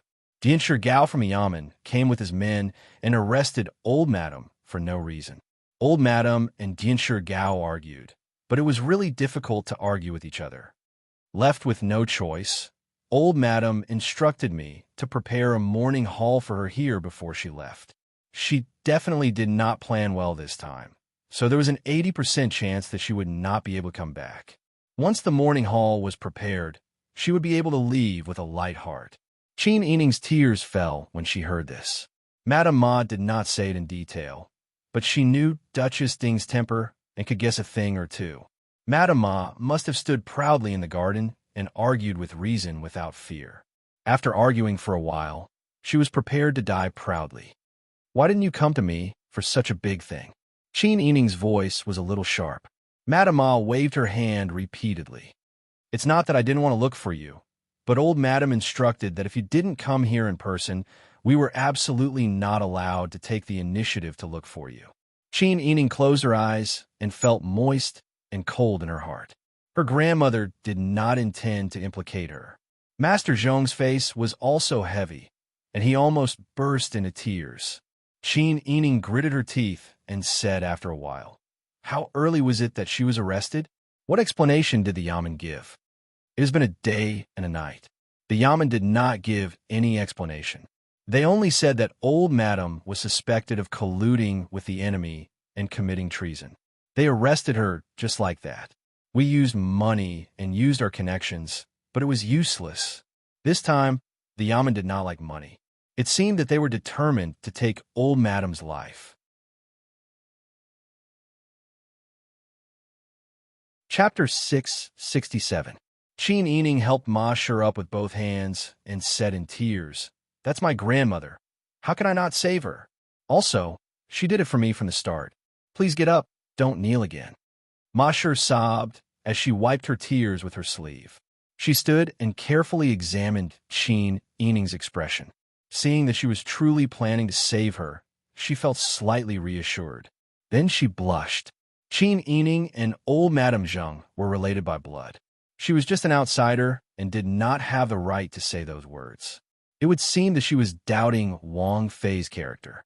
Ma Shi was slightly anxious and stammered as she explained, "Wang Fei, please forgive me. Just now, I was too worried about old Madame's situation, so I spoke. You are wholeheartedly concerned about my grandmother. How can I blame you?" Qin Yining gently interrupted her explanation and patted the back of her hand comfortingly. "Don't worry, I understand. Ma Shi raised her eyes and met Qin Yining's clear eyes that were filled with wisdom and tolerance. Her anxiety miraculously eased. Wang Fei was not that kind of person. She should trust her. The group entered the front hall. Qin Yining led Master Zhong and Jing Zhe. Ma Shi only had an old mama with her. The others were sent to the yard. Ma Shi said in a low voice, "Speaking of this, Wang Fei and I could be considered distant relatives. My Yin is your second maternal aunt's distant cousin. However, my family rarely interacts with your second maternal aunt's maternal family, so we have never interacted with each other. My husband's surname is Fu. My husband is a Xiao and can be considered to have some talent. Originally, although our life as husband and wife was poor, it was also sweet and happy. However, the local bully took a liking to me and repeatedly came to our house to make trouble. My husband was so angry that he argued with the bully and was actually beaten to death." Ma Shi thought of the sad Wang Shi and sobbed. She sobbed and said, "I went to the yamen to complain, but that bully's family knew a lot of powerful people. They used money, and the local county magistrate didn't care. In the court, they even accused me of not being a woman and seducing that bully. At that time, it was old Madame Zheng who came forward to settle the matter and save me. Madame Zheng is chivalrous. Apart from me, she also saved many people who had similar experiences as me. Our families were all ruined, and we had nowhere to go. Madame Zheng arranged for us to work in her business to find a way to survive. Old Madame has given me a new lease of life. Now that something has happened to her, I'm devastated. I wish I could repay her kindness with my own body. It's a pity that I'm just a useless woman and can't do anything. When I saw the princess consort just now and learned of your abilities, it was as if I had seen a life-saving straw. In a moment of desperation, I did such a thing. If I have offended you in any way, please don't take offense." Qin Yining smiled and shook Ma Shi's hand. "How can I take offense? You are a woman of affection and righteousness. To be able to support this business and have my grandmother place you in such an important position, it is clear that you are more outstanding than you think.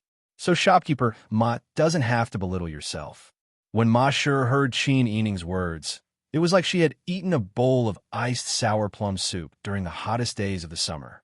Her entire body felt comfortable. Thinking that such a noble person like the princess consort was willing to lower herself and patiently listen to her talk about the past, her heart was moved. She felt that old Madame Zheng's granddaughter was the same as old Madame Zheng, both kind and outstanding women. At this time, Qin Yining's mind had turned a few times. For Ma Shi to be placed in such a position by her grandmother, it could be seen that she was a trustworthy person. Her loyalty to her grandmother was not to be doubted. Adding on her performance just now, Qin Yining no longer had any defenses against Ma Shi. Qin Yining then ordered Master Zhong, "Head shopkeeper, please send someone to investigate and see how my grandmother is right now, and whether she is alive or dead. Also, find out the background of that Dianshi Gao who is in his family and what their character is like." Master Zhong nodded. "I will arrange it now." Qin Yining ordered him. "It is important to investigate, but you have to prioritize your own safety. After you investigate, go back to our home. I will also go home in a while." "Yes. Don't worry, princess consort. I will take someone to change their appearance." Master Zhong's heart was warm. After bowing, he quickly walked out. Qin Yining turned his head and met Ma Shi's puzzled gaze. He smiled and explained, "To solve the problem, you have to first understand the situation." Ma Shi nodded in understanding and said with some admiration, "Princess consort is knowledgeable and thoughtful. I panicked just now and didn't know what to do." "How can you not panic when encountering this kind of situation? This is human nature." Qin Yining comforted Ma Shi and then got up to leave. Ma Shi knew that such a noble person must have a lot of other things to do. Although she felt much calmer with Qin Yining around, as if she had a backbone to do things, it was not appropriate for her to ask him to stay, so she sent him to the door. "If there is any news, please send someone to tell me." "Don't worry, I will." After the two said goodbye, Qin Yining and Jing Zhe went out together. After confirming that they were not followed, they returned to the old residence. If it was before, Qin Yining pursued efficiency when he went out to do things, he would not be in such a hurry to go home. But it was different now. There were two precious children at home that he was worried about. Unless it was necessary, Qin Yining did not want to let the two children leave his side for even half a step. He secretly returned to the Fu. When he reached his room, he didn't have time to change before he went to see how the two children were doing. Bing Tang and Ji Yin were with the wet nurse. Seeing Qin Yining come back, they came forward to bow and asked, "Princess Consort, did things go well?" "Not very well. We still have to see the situation." Qin Yining took off his cloak and rubbed his hands. He didn't dare to get too close to the children. He was afraid that the cold air outside would hit them. The children's bodies were weak. It would be bad if they caught a cold. "How are the children?" "Don't worry, Princess Consort." The two young masters fell asleep not long after eating. They are very obedient and don't make a fuss. Bing Tang saw that Qin Yining's fingers were red from the cold and said, "This servant will help you change clothes first. You are still breastfeeding. It will be uncomfortable if you bind your chest for too long. And it hurts a lot." Qin Yining went to the inner room and changed out of his male clothing. He put on the honey-colored brocade jacket that he usually wore at home. He put on a white rabbit fur vest and a cotton skirt. Qin Yining took the ginger tea that Bing Tang handed over and took a sip. The slight spiciness of the ginger and the sweetness of the brown sugar perfectly mixed together. The warmth flowed from his throat to his stomach, and his entire body felt warm. Qin Yining sighed comfortably. "It's better to be at home. I might be used to the weather in the north. Even if it's snowing, I don't find it hard to endure. Now that I'm back in the south, I can't stand the wet and cold." Bing Tang laughed. "Princess Consort, you are married to a chicken and follow the chicken. After marrying Wang Yi, this northerner, you have become a northerner." Qin Yining raised his eyebrows. "Little wench, when did you learn to have such a bad mouth? Huzi is also a northerner. In the future, we will become northerners together." "Princess Consort, you are not ashamed." Bing Tang stomped his feet. Qin Yining saw Bing Tang's cheeks turn red and knew that she and Huzi had a good relationship. He sighed lightly and said, "Now that the situation is unstable, Wang Yi has taken Huzi away. Your marriage has been delayed. I'm not in a hurry to marry him." "Why are you saying this, Princess Consort?" Bing Tang's face turned red. She lowered her head and didn't look at Qin Yining. Qin Yining thought of Duchess Ding, who was still in danger, and sighed with worry. "What's wrong, Princess Consort? Are things not going well outside?" Qin Yining was upset and had no one to talk to. Bing Tang was someone she trusted, so she told Bing Tang what she saw and heard at Zheng's textile shop. Chapter 668. How could Qin Yining not be worried that things would develop in an uncontrollable direction? However, it was useless for her to be anxious now. She could only wait for Master Zhong to find out the information before making the next step. Qin Yining vaguely felt that head shopkeeper Xia's actions might have something to do with the arrest of Duchess Ding. Qin Yining and Bing Tang chatted to pass the time. During this time, the two children woke up once. Qin Yining went to feed them again. When she coaxed the two children to sleep, it was already time to light the lanterns. The vast courtyard of the Qin mansion was dark and gloomy. The chilly winter wind blew through, making a sound that sounded like sobbing. Qin Yining casually flipped through a book called Zhuizhuan.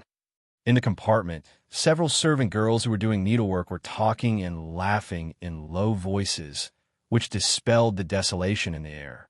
In reality, Qin Yining also felt uncomfortable living here. Her family had been prosperous for a time. Not to mention the master, there were hundreds of servants in such a large residence. When she was in charge of the family, Qin Yining could still vividly remember how she held meetings with the servants to mobilize them. However, how long had it been? Her in-laws' residence had become a gloomy old residence. Even if it was renovated, it couldn't hide the emptiness of the residence. Qin Yining hadn't lived in this residence for long. It wasn't even as long as the time she had lived alone in the cave on the mountain. However, this residence had memories that she would never forget. She had parents and a family here. Although there were times when she fought with Qin Yining and times when she was sad because of her mother's unhappiness and the old madam's unfairness. Looking back now, those small matters of needlework really weren't worth mentioning. As long as it didn't involve life and death, she could easily let go. Qin Yining stared blankly at the carved lattice on the window lattice. She didn't recover until Bing Tang gently nudged her. "What's wrong?" "Wang Fei, Master Zhong is back. Please come in." Qin Yining calmed himself down and ordered Bing Tang to invite her in. He also asked Ji Yun to light up the candles in the main hall. When Master Zhong saw Qin Yining, he first bowed and then said in a low voice, "Wang Fei, fortunately, I did not disappoint you. I have already investigated the background of that historian Gao." Warden Gao was 49 years old at the time. He was in charge of the local prison in Yamen. Although he was a low-ranking official, he had a lot of power. All the locals treated him with respect because he was the kind of person who would not be sweet when making sugar, but sour when making vinegar. Duchess Ding was taken away by him and is now being held in prison. "Maybe you can find out about my grandmother? How is he doing now?" "I can't find out anything about that." In order to avoid alerting the enemy, I didn't dare to investigate in detail. Qin Yining nodded understandingly. "I was too anxious." No, Wang Fei was worried about the old madam. The two sided each other again. Qin Yining asked again, "Did you investigate the situation of historian Gao's family?" "I did. Historian Gao's family has only one son for 3 generations. It was especially difficult for him to have a son in his generation. He took many concubines, but he only had a son when he was 30 years old. He doted on his son like a treasure. It was like he was afraid that the child would melt in his mouth and fall in his hands. Perhaps it was because historian Gao was too indulgent with his son, and no one in the family dared to raise any objections. Young Master Gao was spoiled beyond recognition. He chased after chickens and dogs all day long. It was really annoying. When Master Zhong said this, the image of an arrogant and willful playboy appeared in front of him. Qin Yining did not need to think to understand what kind of person this person was. Recently, before and after historian Gao was arrested, did the manor contact anyone? I didn't find out. If someone wanted to secretly incite historian Gao to do something, I might not be able to find out. Qin Yining nodded in agreement and fell into deep thought for a moment. If he wanted to save his grandmother, he must first find out why she was arrested. It was no longer the Dian dynasty.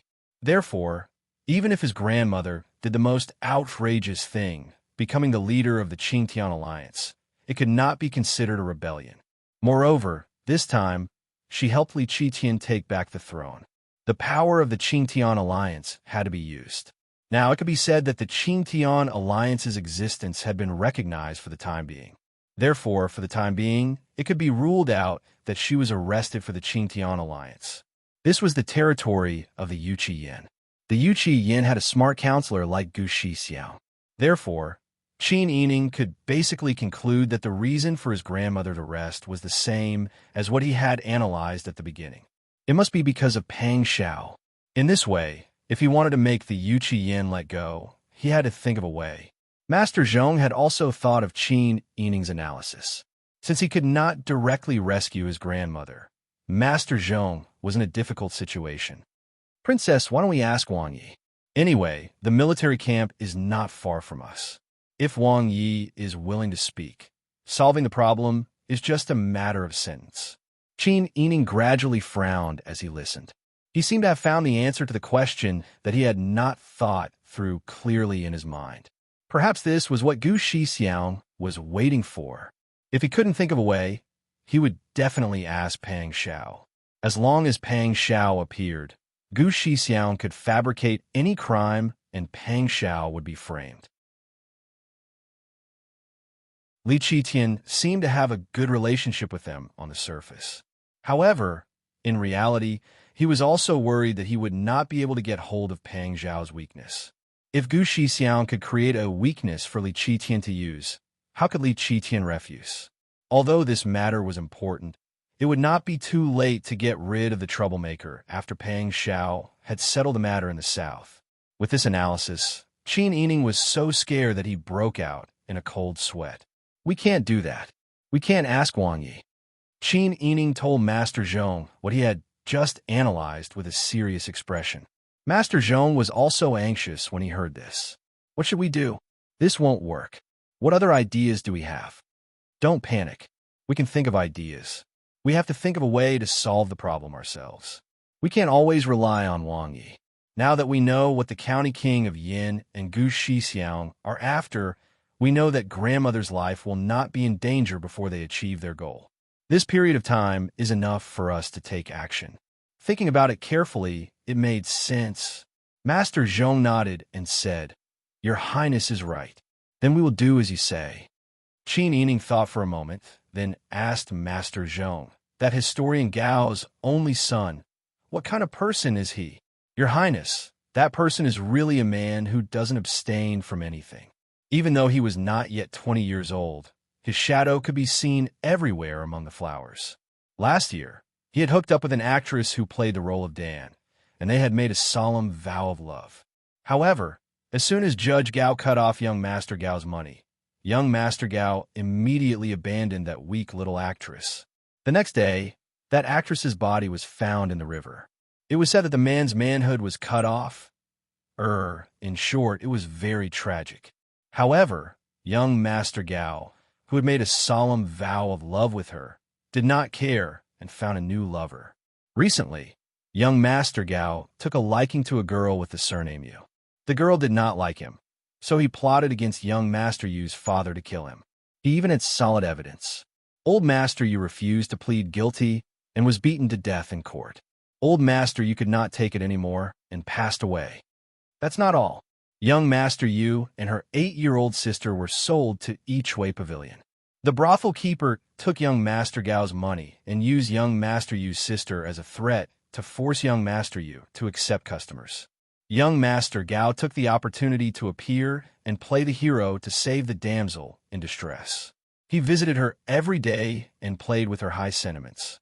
However, young Master Yu still did not like young Master Gao and refused to accept him. I think young Master Gao will not be able to tolerate it for much longer. Qin Yining was dumbfounded. Such a scum is still alive in this world. This is really... However, I think I have a solution.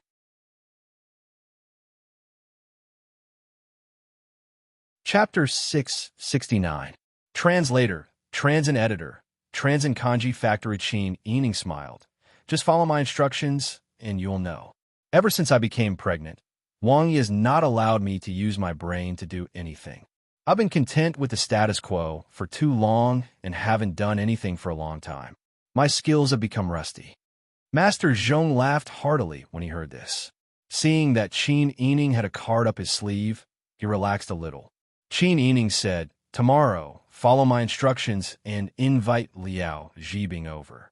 As he spoke, he whispered a few words into Master Zhong's ear. Master Zhong nodded solemnly. "I'll definitely do it for you."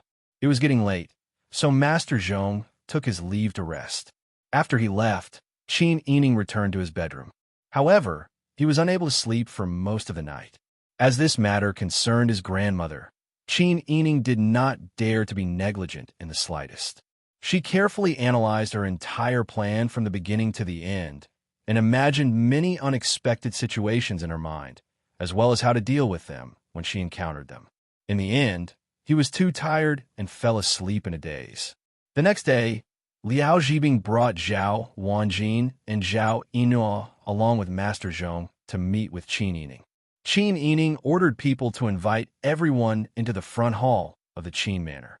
He also ordered the guards to guard the surroundings to prevent anyone from eavesdropping.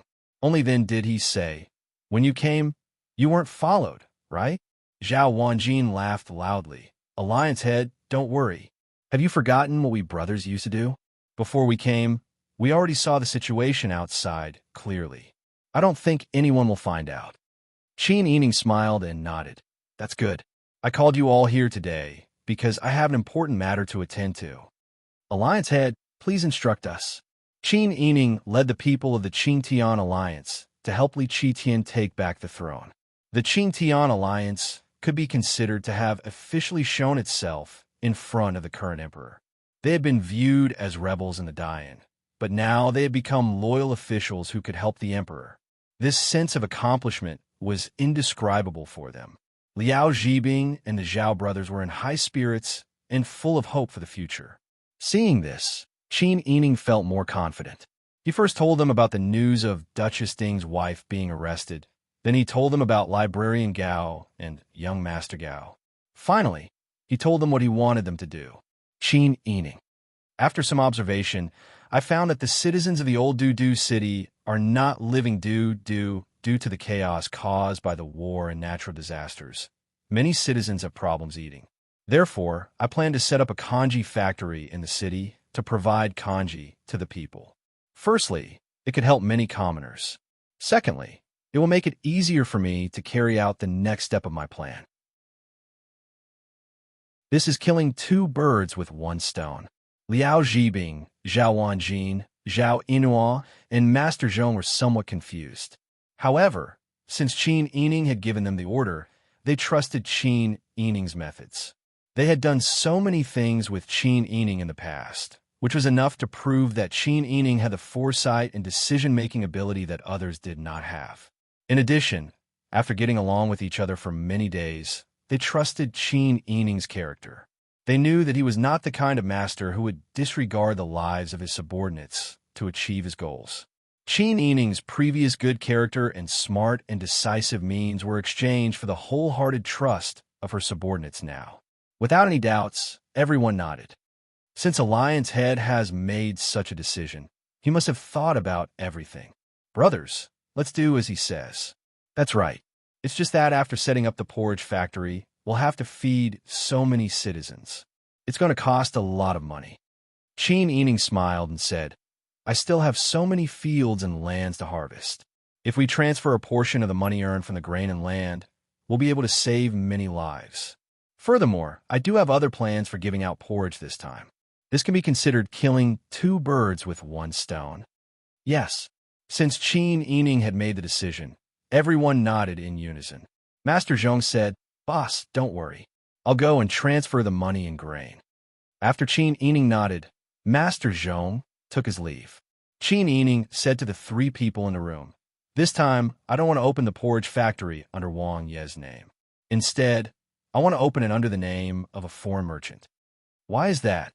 This time, Zhao Wanjin and Zhao Inhua couldn't help but raise their voices. Alliance Head, this is such a good opportunity to make a name for yourself. This is such a good thing. If you do it, you'll be able to accumulate good karma for your family. Why do you have to keep a secret?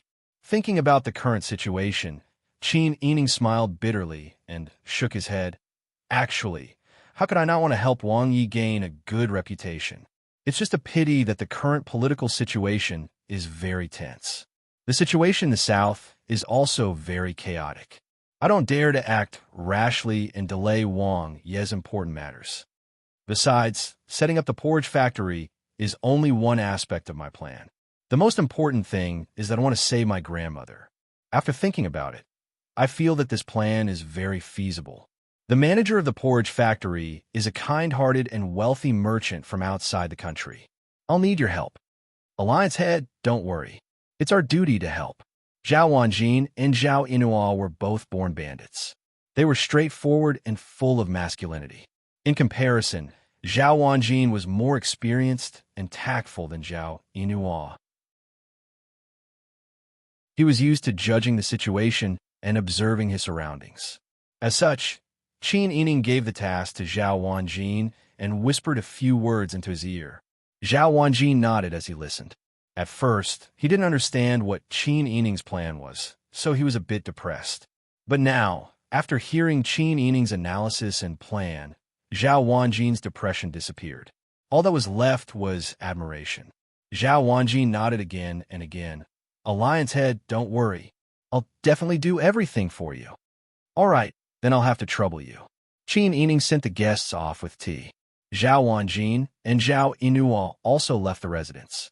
Over the next 2 days, a temporary porridge stall was set up in one of the most spacious open spaces in the capital. All the food that could be found was brought out. The mixed grains and beans were boiled into pots of thick porridge. The aroma of the food wafted through the air.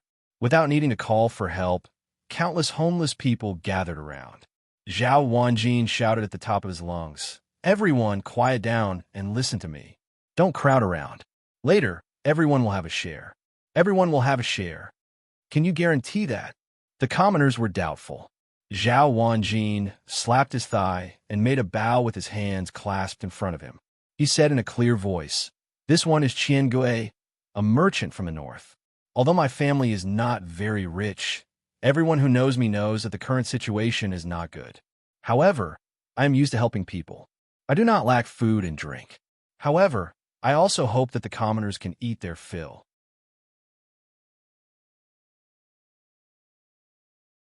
Chapter 670. Qin Yining had already expected the situation to go out of control. She had experienced famine and hunger before, so she knew how people who had been starving for a long time would react when they suddenly saw food. To prevent people from being trampled and injured, Qin Yining had already asked Zhao Wanjin and Zhao Yinhua to mobilize the brothers from the Qingtian alliance to disguise themselves as workers of the porridge factory to maintain order. Seeing that someone had already been pushed to the ground by the people behind him, Zhao Yinhua, who was in the crowd, shouted, "Boss said that if someone doesn't care about the lives of others and pushes people over, or if there are any injuries due to the crowding, then the porridge stall will not be open. No one will be able to eat porridge." Zhao Wanjin also said, "I have prepared enough food. No matter who gets it first, everyone will have a share. There's no need to crowd. If anyone gets injured or loses their lives, then I will have to go to court. If I get arrested by the authorities, then the porridge factory will be closed down." Some of the Qingtian alliance members who were in charge of maintaining order stopped people from randomly bumping into each other. At the same time, they talked and stopped people from lining up. Not long after, the crowd that looked like it was about to go out of control became orderly. This made Qin Yining, who was in the carriage not far away, let out a sigh of relief. If some food caused a stampede, then it would be her fault. Fortunately, although there were many poor people and many people who were hungry, it wasn't like when there was a famine where everyone would die if they were late to eat. Now, everyone could still endure and not fight for food. A long line formed, and Zhao Wanjin organized his subordinates to serve porridge to the commoners. Some of them brought broken pottery bowls or pots, while some of them were obviously beggars. They only had half a broken bowl. Zhao Wanjin even ordered people to give them a full pottery bowl. Otherwise, how much porridge could a half bowl contain? For a while, only the voices of the workers could be heard in the porridge stall telling the commoners, "Little new soup." Next, and occasionally the slurping sound of the commoners eating porridge. There were also some children who were not even as tall as the table. They carried broken pots to get porridge. Their skinny bodies were only wearing thin and tattered clothes, and their exposed thin arms and legs had turned purple from the cold. Their heads were big, and their bodies were thin, as if they could be blown away by the wind. Zhao Wanjin couldn't stand it and ordered the people around him to give the child more porridge before sending him home. He wanted to check on the situation at home and give him a cotton-padded jacket or see if there was anything he could do to help. Everyone had kindness in them. Even the bandits who had robbed him before felt compassionate at this moment and happily went to send the little girl home. Zhao Wanjin's kanji factory didn't have any ferocious subordinates, and the kanji was thick. The grains used were all of good quality, and not a single bit of moldy grain was used. He was very gentle to the people who came to get the kanji, without the slightest bit of contempt. When he met the elderly, children, and the poor disabled, he would give them more and tell them that they could come and get more after they finished eating. Such kindness made everyone feel inexplicably touched. Everyone was eating the hot porridge. Even though the cold winter wind was cutting their cheeks like knives, their hearts were still warm. Many people began to sob as they ate the porridge. There were also those who finally felt that they had saved their lives after eating the porridge. They couldn't help but kneel down and kowtow to Zhao Wanjin. "Thank you, Boss Qian, for saving our lives. Thank you, Boss Qian, for saving our lives. Boss Qian is a kind person. In the future, I will definitely set up a longevity memorial tablet for you to bless you with peace and a long life. Boss Qian, good people will be rewarded. With one person taking the lead, many people followed suit and kowtowed to express their gratitude. In the end, the hundreds of commoners in front of the porridge factory knelt down excitedly and expressed their gratitude. Zhao Wanjin's heart was also warm. He was an 8-foot man, but at this moment he was so excited that his face was flushed and his eyes were brimming with tears. If he hadn't clenched his fists to hold them back, he would have cried on the spot.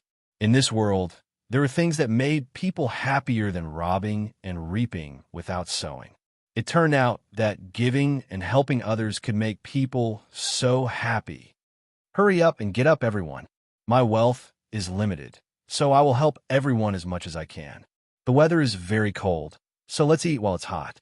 As Zhao Wanjin spoke, he helped a few people beside him up. The scene was indescribably warm. Qin Yining lowered the warm curtains on the carriage and ordered them to set off for home. Bing Tang said with a smile, "I didn't expect Hall Master Zhao to be such a good person despite his fierce-looking face. Everyone has a kind heart. Not everyone is born a bad person." Qin Yining said with a smile, "I see that you have been holed up in the pharmacy for the past few days. Are you looking for a new medicine?" "That's right." Bing Tang's heart skipped a beat, and his expression became slightly stiff. Qin Yining didn't care and only said, "You aren't made of iron. You need to rest well. You are young, so don't tire yourself out." "Yes, thank you for Wang Fei's concern." Seeing that Qin Yining hadn't found anything, Bing Tang couldn't help but sigh in relief. Like this, Zhao Wanjin's kanji factory had alarmed the government. There was no way around it. With so many citizens gathered together, the government was worried that there would be a mass uprising. However, seeing the citizens lining up in an orderly manner, and the rich boss Qian not using the government's money or asking the government for help, everyone was happy to see this kind act. Qin Yining would ride out every day at noon. When he saw the kanji factory, he would stop for a moment. She acted like a curious and kind passerby. She didn't make any eye contact with Zhao Wanjin and Zhao Yinhua. No one would have guessed that the boss behind the scenes of the kanji factory was her. On the 4th day of the kanji factory's opening, Yu Qiyin and Gu Shixiang also came to see the situation. They had originally thought that a normal person wouldn't be able to support such a large act of kindness in a day or two. They had specially come to see if there was any possibility of them not being able to continue. But when they arrived at the kanji factory, the kanji was still thick, and the rice used was also of good quality. The citizens had become friendly with Boss Qian. Some of the pitiful widows and widows even wore thick cotton jackets. It was obvious that someone had just given them to them. Seeing this, Gu Shixiang shook his head and said, "It looks like this boss really knows how to win people's hearts." Yu Qiyin shook his head and said, "There are still many good people in this world. I think this righteous person is just warm-hearted." "Is that so?" Gu Shixiang shook his head and said disapprovingly, "Who would be so warm-hearted to continuously give so much money to unrelated people to eat? Also, even if he is warm-hearted, there's no need to go bankrupt, right? I don't see this person with a big background." Yu Qiyin didn't like Gu Shixiang saying this and couldn't help but purse his lips. However, Gu Shixiang was his backbone now. He couldn't contradict him directly, so he could only endure.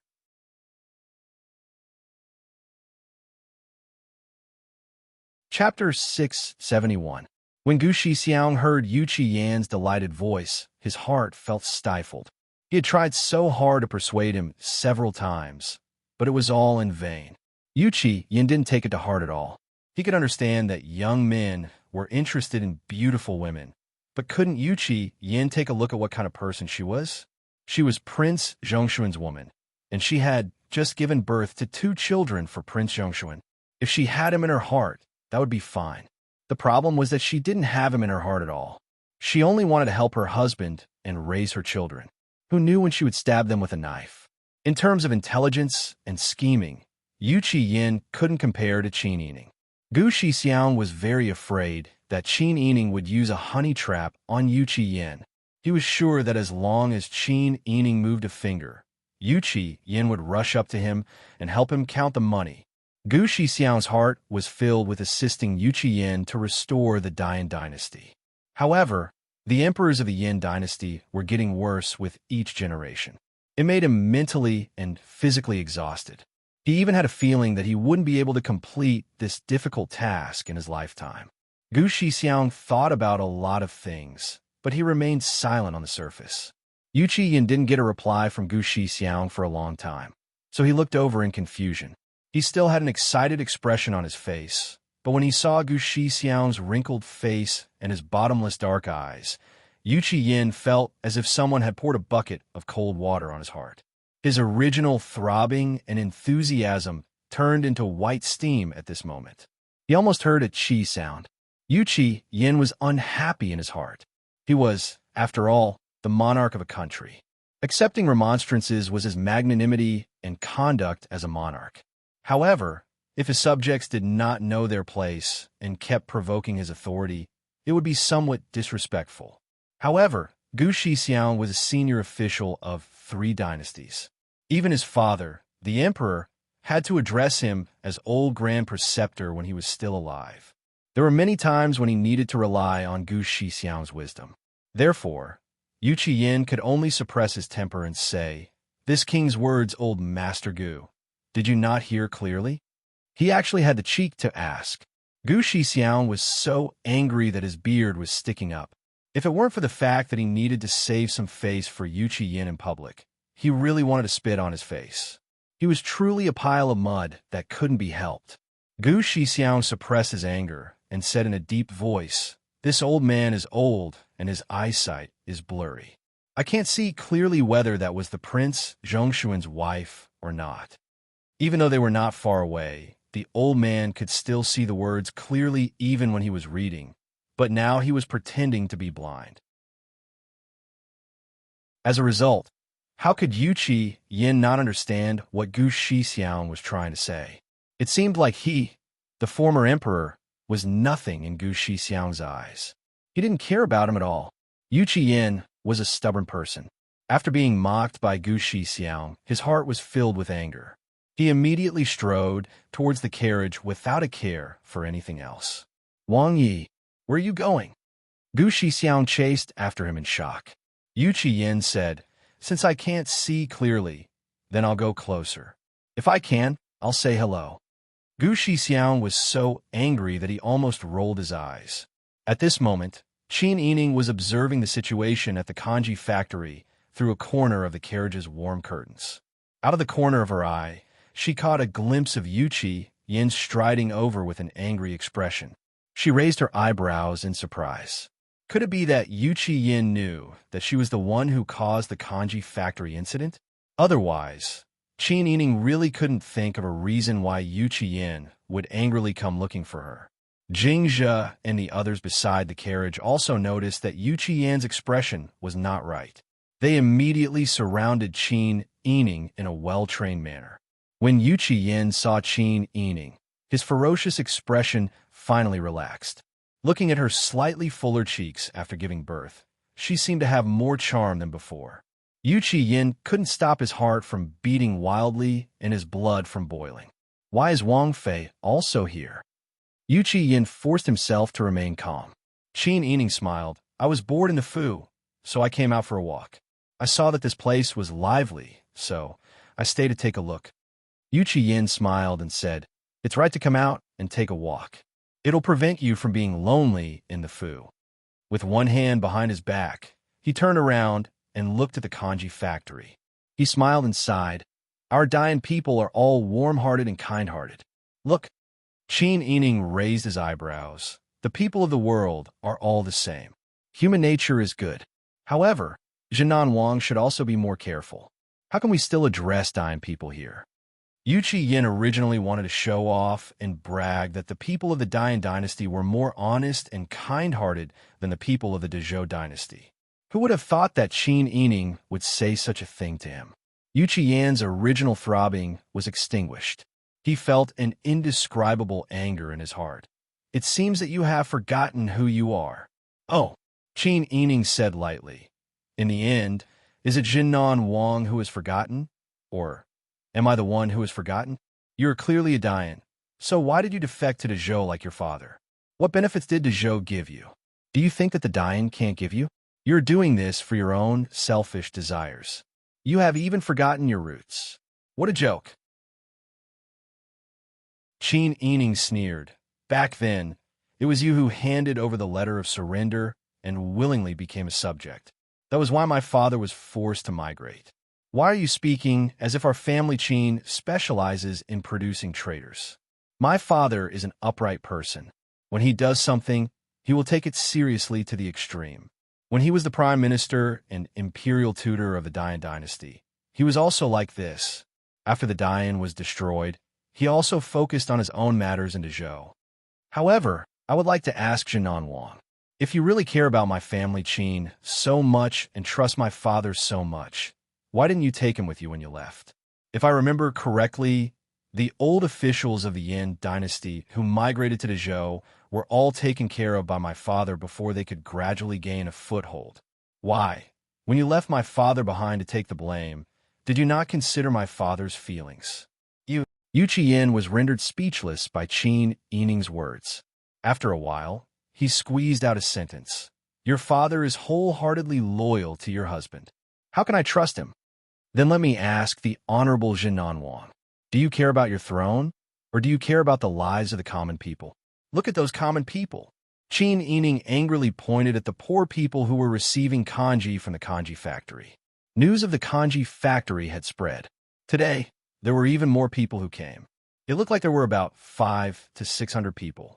Influenced by etiquette, the common people also had integrity and backbone. As long as their family had enough food to eat and didn't starve to death, they would definitely not receive kanji from the government.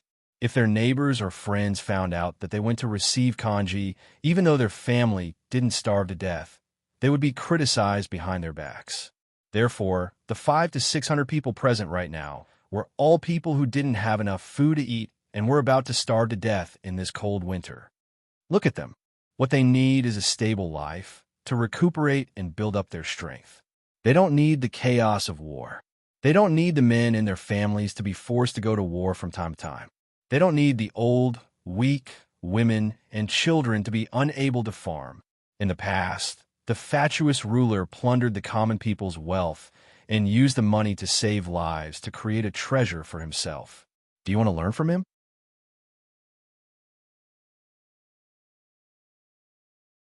Chapter 672. Yu Qian's face turned red and his spine bent a little. Faced with Qin Yining's harsh criticism, he felt speechless for a moment, because what Qin Yining said was indeed the truth. Gu Shixiang listened to them for a while and then sneered, I've never seen such an ignorant and stupid woman who is so good at talking.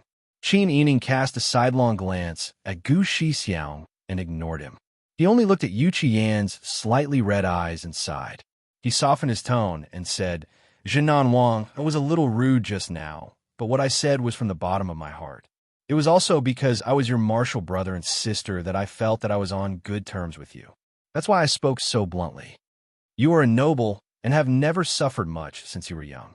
You have never lived a precarious life, so perhaps you don't know that when I was struggling to survive in the marketplace, I didn't care about who the emperor was. At that time, all I thought about was whether I would be able to eat another meal after this one. If I fell asleep, I wouldn't be able to see the sun tomorrow. If I casually walked on the street, I would be put in a sack and sold to a place where I would no longer have freedom. An emperor who can give the people enough food to eat and live in peace is a good emperor. An emperor who can let the people live without fear and can walk on the street without fear is a good emperor. As for who sits on the throne, you can go and ask this group of people. Do they really care more about it than life and death? If you don't care about the lives and feelings of the people and only care about the status after you ascend to the throne, will you lead the people in the country to starve? Which? Don't talk nonsense. Gu Shixiang angrily pointed at Qin Yining and scolded, Don't rely on the fact that you are Peng Zhixie's wife to speak nonsense here. You have no integrity at all, and you still dare to say that you are doing this for the people? I don't think there is anyone in the world more shameless than you. Old Master Gu, please calm down. You're already married, so you should think more about yourself. How dare you? Even your father has to be polite in front of me. Looking at your behavior, This old man knows that although Qin Ming looks upright on the surface, he is probably a very filthy person in his heart. Qin Yining chuckled. He didn't want to argue with an old man, so he said calmly, I once heard people say that there are two kinds of greed in the officialdom that are the most detestable. One was greed for money, and the other was greed for fame.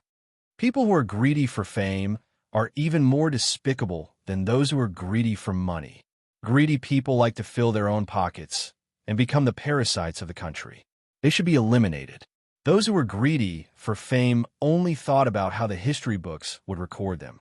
They were not afraid of being killed or punished. They even used morality to kidnap the ruler of a country.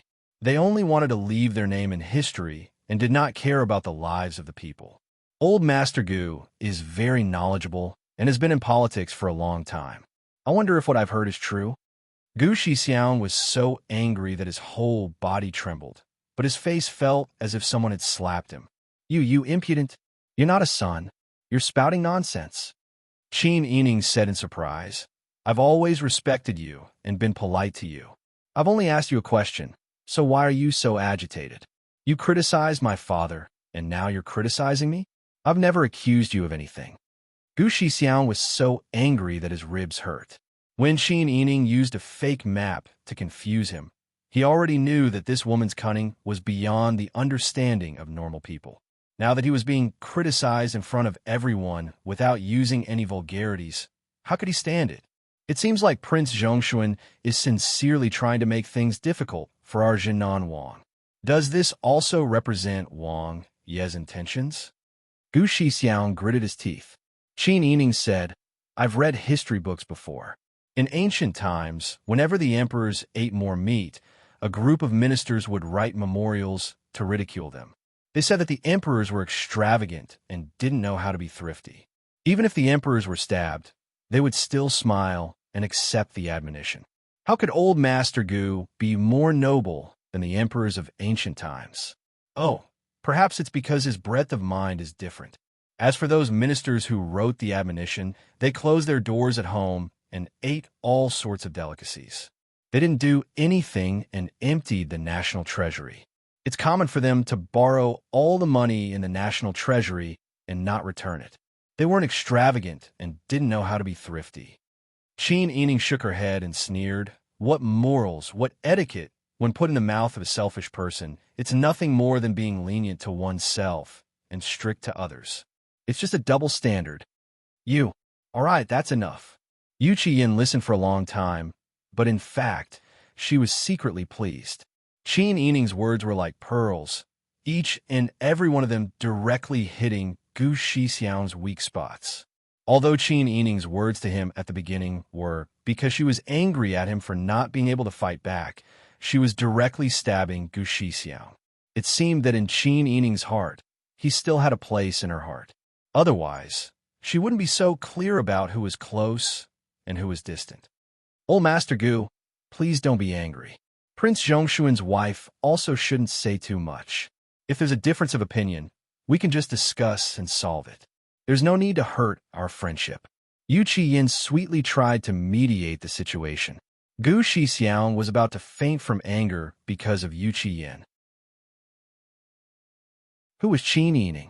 She was Prince Zhongshuan's wife. What was Prince Zhongshuan doing in the south? He was going to be the Grand Marshal. Why did the Qitian let Peng Xiao be the Grand Marshal? Wasn't it because the south couldn't be chaotic right now? De Zhou couldn't support a situation where both sides were on fire? Therefore, the person who was most afraid of chaos in the south was Prince Zhongshuan. Yu Qiyin could totally use Peng Xiao's concerns to fiercely show off her power and fiercely seek benefits for herself. But now, they were being lectured by Prince Zhongshuan's wife one by one on the street. Every word was stabbing into their hearts. Not only did Yu Qiyin not get angry, she even tried to mediate the situation. It was obvious that Yu Qiyin was muddle-headed. What's more, did Yu Qiyin also agree with Qin Yining's words? Gu Shixiang thought back, and his heart suddenly jumped. Did Yu Qiyin really think that he was the kind of person that Qin Yining said he was? Gu Shixiang's attention was distracted by the sudden panic. In order to help the Dayan, Gu Shixiang had sacrificed the lives of his entire family. Now, he was the only one left in the Gu family. He was also at the age where the yellow soil had already reached his neck. He wholeheartedly wanted the Yuchi Yin to regain the throne. If at this time, Yuchi Yin still thought that he was the kind of person that Qin Yining said he was, then how could he live with himself in this life? Qin Yining met with Yuchi Yin and Gu Shixiang. Gu Shixiang's expression was the same as what she had expected. She helplessly sighed.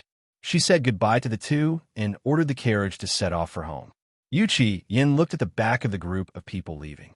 It took a long time for him to come back to his senses. Then he looked at the old official who looked like a frosted eggplant. His heart couldn't bear it. Master Gu, you are this king's most trusted and closest person now. You are also this king's only family member. You must take good care of yourself. In the future, this king will rely on you. Gu Shixiang heard this and suddenly raised his head. He carefully observed Yuchi Yan's expression. Seeing that he was quite sincere, the depression in his heart eased a little.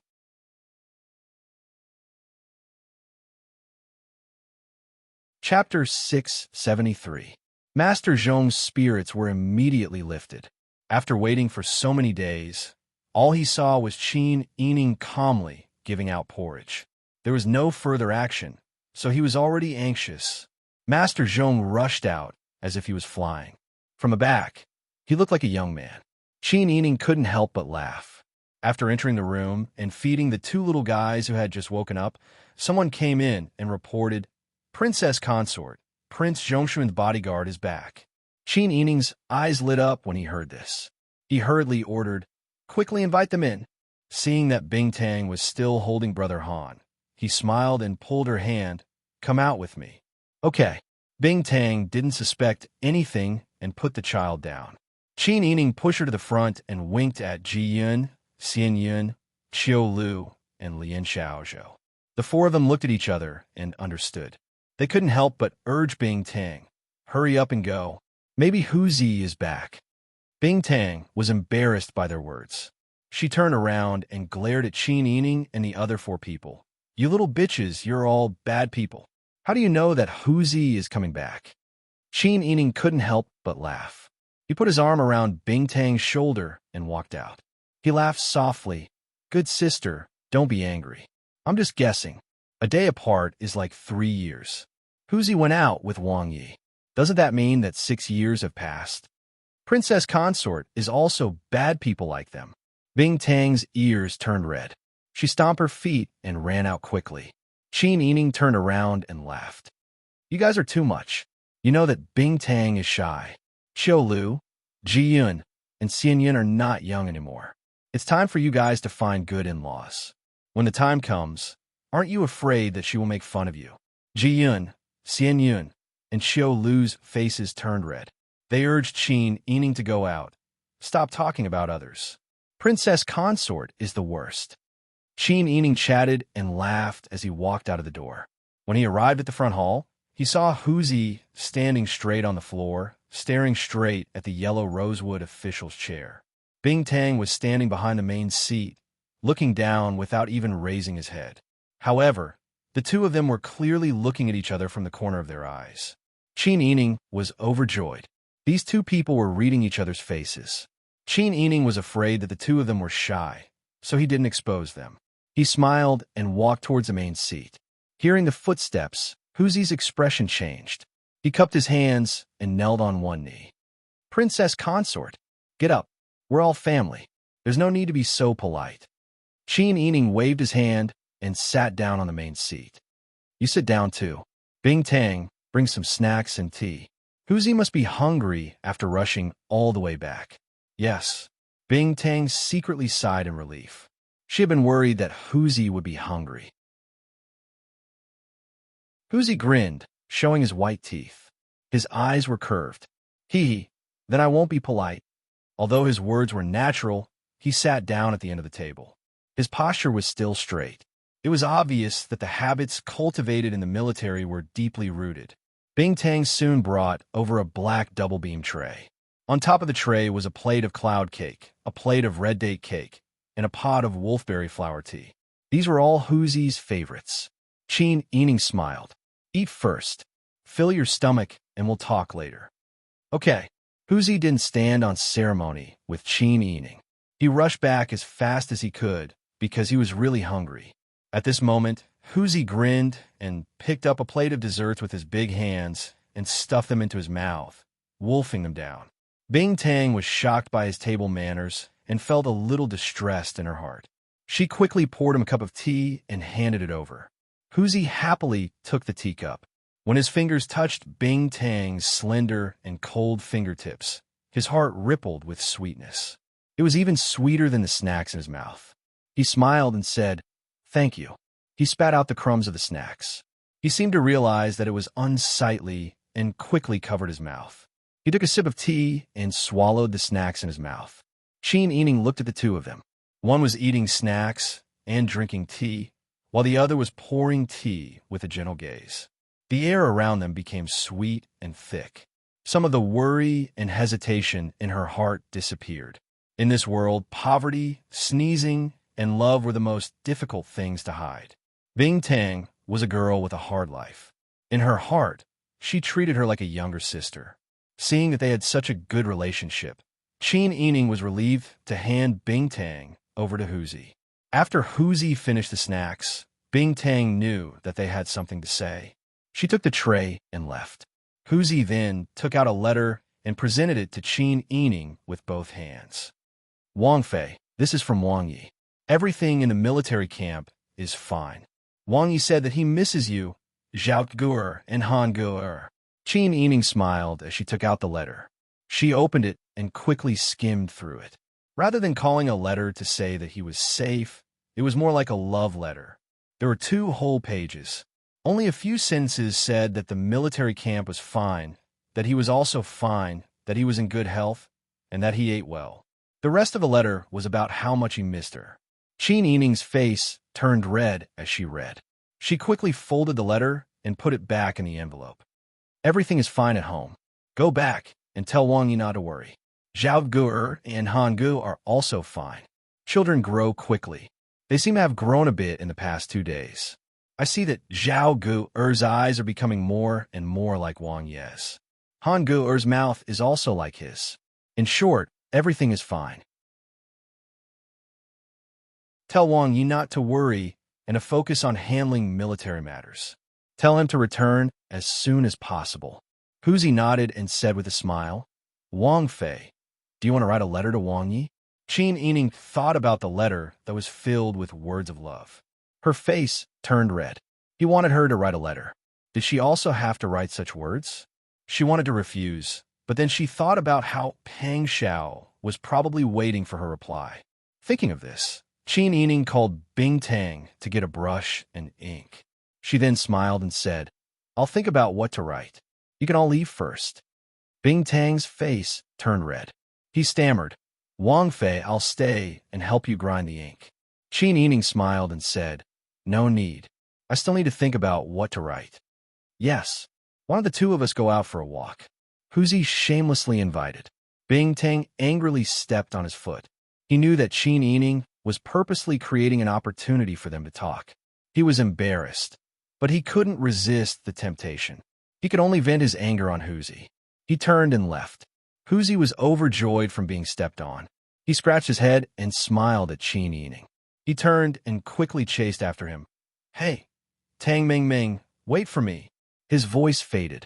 Qin Yining listened and laughed. Bing Tang's name was Tang Ming Ming.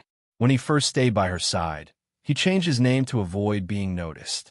Now that there was someone who could happily call her by her name, she would be happy too, right? Qin Yining took out Pang Xiao's letter and carefully read it. His face turned red from his heartfelt words, but he also carefully read his handwriting from beginning to end. His strength penetrated the back of the paper. There was no sign of weakness. He also didn't use anyone else to write for him. It could be seen that he wasn't injured. Qin Yining relaxed. He spread out the paper, ground the ink, and carefully wrote his reply.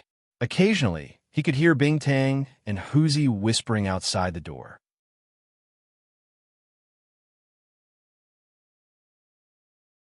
Chapter 674. Huzi looked at the 2 bottles in surprise and giggled. Hee, I'm so sorry. I didn't bring you anything when I came back, but you gave me something to eat. Bing Tang rolled her eyes. This is medicine. The medicine you make must be very delicious. Bing Tang's mouth twitched. She pulled Huzi's sleeve to the side and said in a low voice, Wang Yi asked me to make some medicine for him. It's not for you. When you go back later, help me give it to Wang Yi. I've written down how to eat it on a note and put it in the bottle. Huzi touched his nose awkwardly, but when he heard that Pang Xiao asked for it, he didn't think much of it and stuffed the bottle into his pocket. Bing Tang whispered again, Don't let Wang Fei know about this medicine. Wang Fei is worried about Wang Yi. If she knew that Wang Yi asked for medicine, she would think too much. It's not good for her health to worry. Okay, if you don't want me to say it, then I won't say it. I'll listen to you. Huzi pulled Bing Tang's hand. Look at you. Your hand is cold. Let me warm it for you. Bing Tang rolled her eyes and tried to pull her hand away, but she couldn't. She blushed and started talking to Huzi again. Qin Yining, who was in the room, focused on writing a reply. She was not as thick-skinned as Pang Xiao. She did not want to let these trivial things affect Pang Xiao's mood. Therefore, she only chose to talk about happy things. She emphasized the two children's situation. The whole letter was filled with a faint warmth and longing that she had yet to put into words. When Huzi put in Qin Yining's reply, Pang Xiao stood at the side of the drill ground with his hands clasped behind his back. He watched Deng Minchong lead his brothers in training. Compared to the Tiger Army, whether it was the individual combat ability, the overall coordination of formations, or the morale and the determination of the soldiers, the army was lacking by a large margin. Pang Xiao had been leading troops for many years, so he naturally knew the scale in his heart. If this troop encountered the Tiger Army, and only 20,000 of the 100,000 Tiger Army soldiers came, he was confident that he could beat this troop that was said to have more than 100,000 soldiers without any chance of winning. Pang Xiao already had a way to train the soldiers, but it was not something that could be done in a day or two. The first thing that needed to be done was General Deng Minchong. When he arrived at the barracks, Deng Minchong was in the main tent, hugging two beautiful women who were dressed as soldiers and drinking incoherently. Even if his own father came, he would not be able to recognize him. His tent did not look like the tent of a commander-in-chief, but more like the tent of a profligate.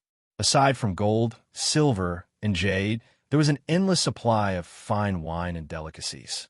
There were even two beautiful maidservants dressed as soldiers serving him. Pang Xiao did not even bring his family, but Deng Minchong actually hid two women in the barracks. Pang Xiao did not act out when Deng Minchong was drunk. When Deng Minchong sobered up the next day, he did not scold him at all. He only called the troops out for training. This round of training was even more chaotic. Some of the soldiers couldn't even withstand the normal training, including Deng Minchong. Pang Xiao suppressed his anger and seriously led the troops in training. These generals and lieutenants who had some status in the army seemed to treat him as a soft persimmon. They openly disobeyed his orders, and there were also those who spoke behind his back. Pang Xiao had been enduring silently, and this made them more and more daring. Yesterday, this group of people finally broke the military rules without any scruples. They began to drink and sing in broad daylight, and after a few words of persuasion, they actually started to beat people up. Pang Xiao immediately gave a military order to tie up the drunken men and deal with them when they sobered up. As for those who were not drunk and knew that they had broken the law, Pang Xiao simply served them with a military rod. Those who were drunk also ate stewed meat with the rod when they woke up. The law did not punish the majority. That did not exist. The troublemakers who were taught a lesson were brought to the training ground by Pang Xiao early in the morning. This group of people were still not convinced, so Pang Xiao simply used his fist to teach them a lesson until they were convinced. Only then did the training go smoothly. The cold wind was biting cold. The hot sweat on Deng Minchong and the group of soldiers turned into white mist when it met with the cold air. Pang Xiao pursed his lips and looked at all this in front of him. Although he was still not satisfied, at least this group of people behaved like soldiers. Even the troops who were not implicated today were now standing carefully by the side of the training ground. They were led by their respective sergeants and officers to watch General Deng's training. Pang Xiao received a letter from Huzi. When he saw Qin Yining's familiar and beautiful handwriting on the envelope, he could not help but raise the corner of his mouth. However, he did not read the letter on the spot. Instead, he waited until the training time was over and returned to the tent before he impatiently tore open the letter.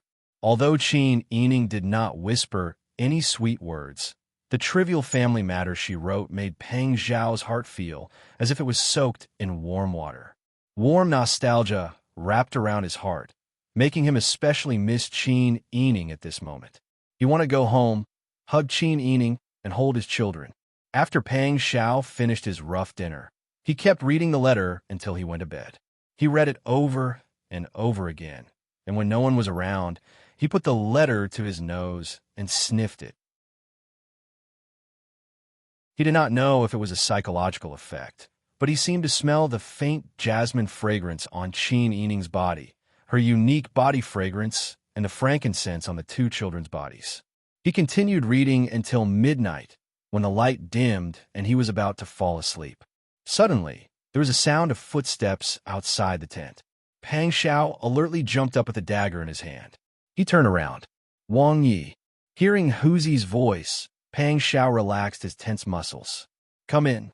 Huzi quickly walked in and said in a low voice, "Wang Yi, our family's people sent a letter." He handed over a note. Pang Xiao left guards at home to protect Qin Yining. He trusted Qin Yining, so of course he would not let his own people spy on his wife. Therefore, Pang Xiao knew that something must have happened when these people sent a message. He anxiously opened the note. When he saw it, he was both angry and amused. This little girl, she has guts. She actually learned how to visit prostitutes. She's in the hospital. What? Huzi was flabbergasted. This princess consort's list is too big. A woman going to visit prostitutes? She's in the hospital? Pang Xiao cast a sidelong glance at Huzi. Not to mention my wife, even your family's Bingtang went there. Huzi, master, I think they must have something serious to do. When I went back home today, there was nothing unusual. However, the princess consort is very independent. Perhaps she is doing something behind your back. It's not just Sister Yi. The master and servant are all like this. Pang Xiao smiled ambiguously. He thought to himself, don't talk about my wife. Your wife is helping me make medicine behind your back. Go and find out what happened. Yes. Pang Xiao could not leave the barracks, but Huzi could. He immediately gave the order and quickly left the barracks. Percent each way pavilion, the largest brothel in the old capital, welcomed a new and famous guest today. The brothel keeper of each way pavilion looked at the man who was let in by a large teapot and could not help but smile ambiguously. Even if he was a philanthropist who ran a kanji factory, he was still a man. How can a man leave a woman? Master, please come in. Zhao Wanjin's expression was cold as he avoided the brothel keeper. The brothel keeper turned sideways and saw the person behind Zhao Wanjin. Oh my, what a handsome young master. The brothel keeper had never seen such a handsome young master in her life. Although he looked a little feminine, judging by his luxurious clothes, he must be rich and respectable. The brothel keeper's eyes turned, and she understood. She knew it. How rich must he be to give out kanji for so many days? Moreover, even if he wanted to do good, he would not be so stupid as to go bankrupt. The money that could be used to do good must be a drop in the ocean for him. As a noble philanthropist, big philanthropist Qian seemed to be very respectful to this handsome young man. It seemed that they had a master and servant relationship. Perhaps the kanji factory was only able to continue operating because of the money from this handsome young master's family. The brothel keeper looked up and down at the young master, who looked to be about 14 or 15 years old, as if she could not get enough of him. Several guards looked at her with displeased eyes that were as sharp as knives. The brothel keeper was so frightened that she quickly lowered her head. Do you have any girls that you like? Zhao Wanjin said. Choose your most gorgeous private room, serve the best food and wine, and choose the most beautiful girls. After thinking for a while, he pulled the brothel keeper to the side and gave her a silver ingot. find a few clean girls. Do you understand? The brothel keeper looked up and saw Zhao Wanjin's expression. She immediately understood. Perhaps that handsome young master was here to eat meat? There was only one girl in each way pavilion who had not broken the melon, but she was someone that young Master Gao liked. The brothel keeper was a bit hesitant. Zhao Wanjin threw her another silver ingot. What? Is it difficult? The two heavy silver ingots made the brothel keeper's eyes light up. Zhao Wanjin reached out and pretended to take the ingots back. How could the brothel keeper bear to? She quickly stuffed them into her bulging bosom and smiled. It's not difficult at all. We're doing business, so we have to make our guests feel at home. Please come in. She turned around and called out, "Girls, come and serve us." In an instant, the largest private room on the second floor became lively. That young master was naturally Qin Yining disguised as a man. She was no stranger to these kinds of brothels. After all, she used to own such places in her business. Because the women here were used to dealing with men, she was afraid that they would see through her disguise. Therefore, she had specially asked Bing Tang to help her disguise. She hoped that no one would be able to recognize her as a woman, and no one would be able to tell that it was her. She had a straight face and a frown on her sword-like eyebrows. She sat upright in a room, separated by a beaded curtain. She was already breastfeeding, and in order to disguise herself as a man, she had tightened her chest a bit.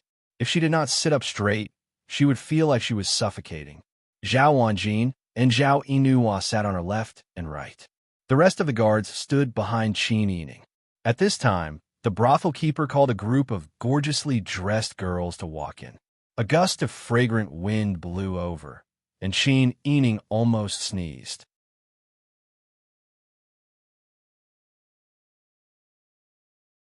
Chapter 675. This is our Each-Way Pavilion's new Miss Lame.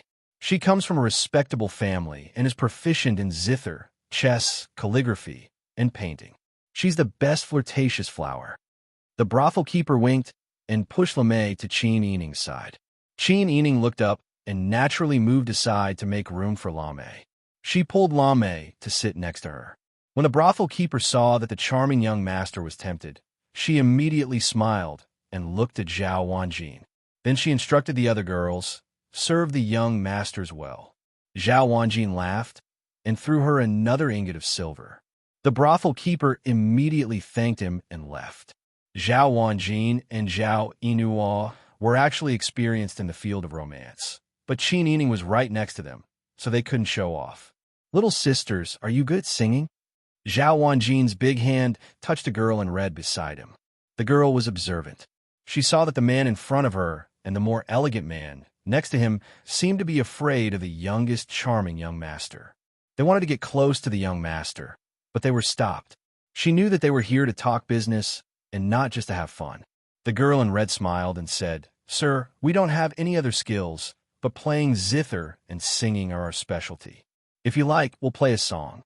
Good. Zhao Wanjin had been seduced by the soft voice. If he kept a few more girls by his side, wouldn't he make a fool of himself in front of the alliance master? Zhao Wanjin generously rewarded the girls. The girl in red led the way and stood up. Lame also stood up from Qin Yining's side and was about to leave with them. Qin Yining grabbed her hand and pulled her into his arms. Lame cried out in surprise and fell to sit next to Qin Yining. The girl in red and the others were surprised, but they understood. It seemed that this young master had taken a fancy to the new girl, Lame. Everyone tactfully retreated to the outer room, separated by a curtain, and played the song they were good at. Lame was Miss Yu, whose family was ruined by young Master Gao. At this time, her snow-white wrist was tightly grabbed by Qin Yining. She was embarrassed and angry, but she also felt a sense of destiny. Was this her fate? Was there really no way to avoid it? She knew very well what young Master Gao was up to. She even suspected that her father's case was secretly done by young Master Gao. Because in the old capital, if historian Gao wanted to do this kind of thing, there would be many ruffians below to help him do this kind of dirty work for various reasons. If it was just her, she would rather die than do this kind of shady business of serving men. However, her younger sister was still locked up by the procuress. If she was not obedient, She could not imagine what kind of life her younger sister would have. She could not die, so she could only work hard to live. Only by living could she take care of her younger sister and let her parents, who had died tragically, rest in peace. Lame's eyes were filled with tears, but she did not dare to let them fall. Her appearance of wanting to cry, but not crying, wanting to laugh, but not being able to laugh, was truly pitiful. Qin Yining thought about this girl's past and could not help but sigh. He did not want to continue scaring her, so he used his slender finger to tap the back of Lame's hand. When Lame's attention was attracted by him, and she looked up, Qin Yining raised his slender finger and gently brushed his white earlobe. Lame looked carefully, and her eyes suddenly widened. No wonder this young master was so handsome. He had pierced ears. He was actually a girl in disguise. She had tears in her eyes, and her eyes widened in shock. She looked very cute. Qin Yining smiled. The corners of his eyes and brows were enchanting. However, he had thickened his brows, making them long and straight. The ends of his eyes were also slightly long and narrow. He did not have the gentleness of a woman, but instead had a masculine look. The curve of his lips made him look even more like a yuppie. Lame was immediately stunned by this. She did not expect that such a handsome young master was actually a girl in disguise. Her tense body suddenly relaxed. She was stunned for a long time before she gradually regained her senses. Only then did she realize that the sweat on her back had soaked through her undergarments. "This young master, you." Lame's voice was so hoarse that it sounded like it had been rubbed by sandpaper. Qin Yining waved his hand to interrupt her. He raised his chin with a smile and pointed outside. Lame immediately understood that he was afraid that they would say something that they should not say and that the people outside would hear. She immediately closed her mouth. However, she did not know this young lady and did not know what she was here for. Even if she was not a man and could not be asked to serve someone, she did not believe that she was here for no reason. She was just the daughter of an ordinary family. What was there to be interested in? Lame lowered her head and nervously clenched her fists again. Qin Yining saw that she was nervous, so he did not talk to her too much. He did not want to attract the attention and suspicion of the frightened young lady. Qin Yining began to eat with Zhao Wanjin and Zhao Yinhua. It was not good for her to speak too much in order to prevent others from hearing anything. Zhao Wanjin and Zhao Yinhua talked loudly about the current situation, policies, and the future arrangements for the kanji factory in the old capital. They looked like they were discussing business. Only then did Lame realize that this rich master, who looked somewhat refined but was still a rough man, was a famous philanthropist Chienda in the city. Lame's eyes suddenly lit up. She had some hope for the future. This philanthropist Chien had such a good heart. If she begged him, would she have a chance to escape from his evil clutches? Even if it was not possible, at least she could save her younger sister. Thinking of this, Lame seemed to have grasped the last straw. She got up and knelt down in front of Zhao Wanjin. His knees hit the wooden floor with a loud thud, startling the people playing the music outside. "Sir, this little girl is begging you to save my life." Zhao Wanjin looked at Qin Yining when he heard this. After Qin Yining slightly nodded, he said in a deep voice, "Little girl, why are you saying this? I'm only a merchant. At most, I have some stinky money. I don't have any power or influence. How can I save your life? Or do you want me to redeem you?" When these words stopped in Lame's ears, it was like someone had slapped her face. She did have this thought in mind. But now that she thought about it, she was not related to this philanthropist Chien, and this was the first time she had met him. She did not know how to charm people like the other women in the restaurant. She also disdained using such methods. Could she let someone redeem her for free? Based on what?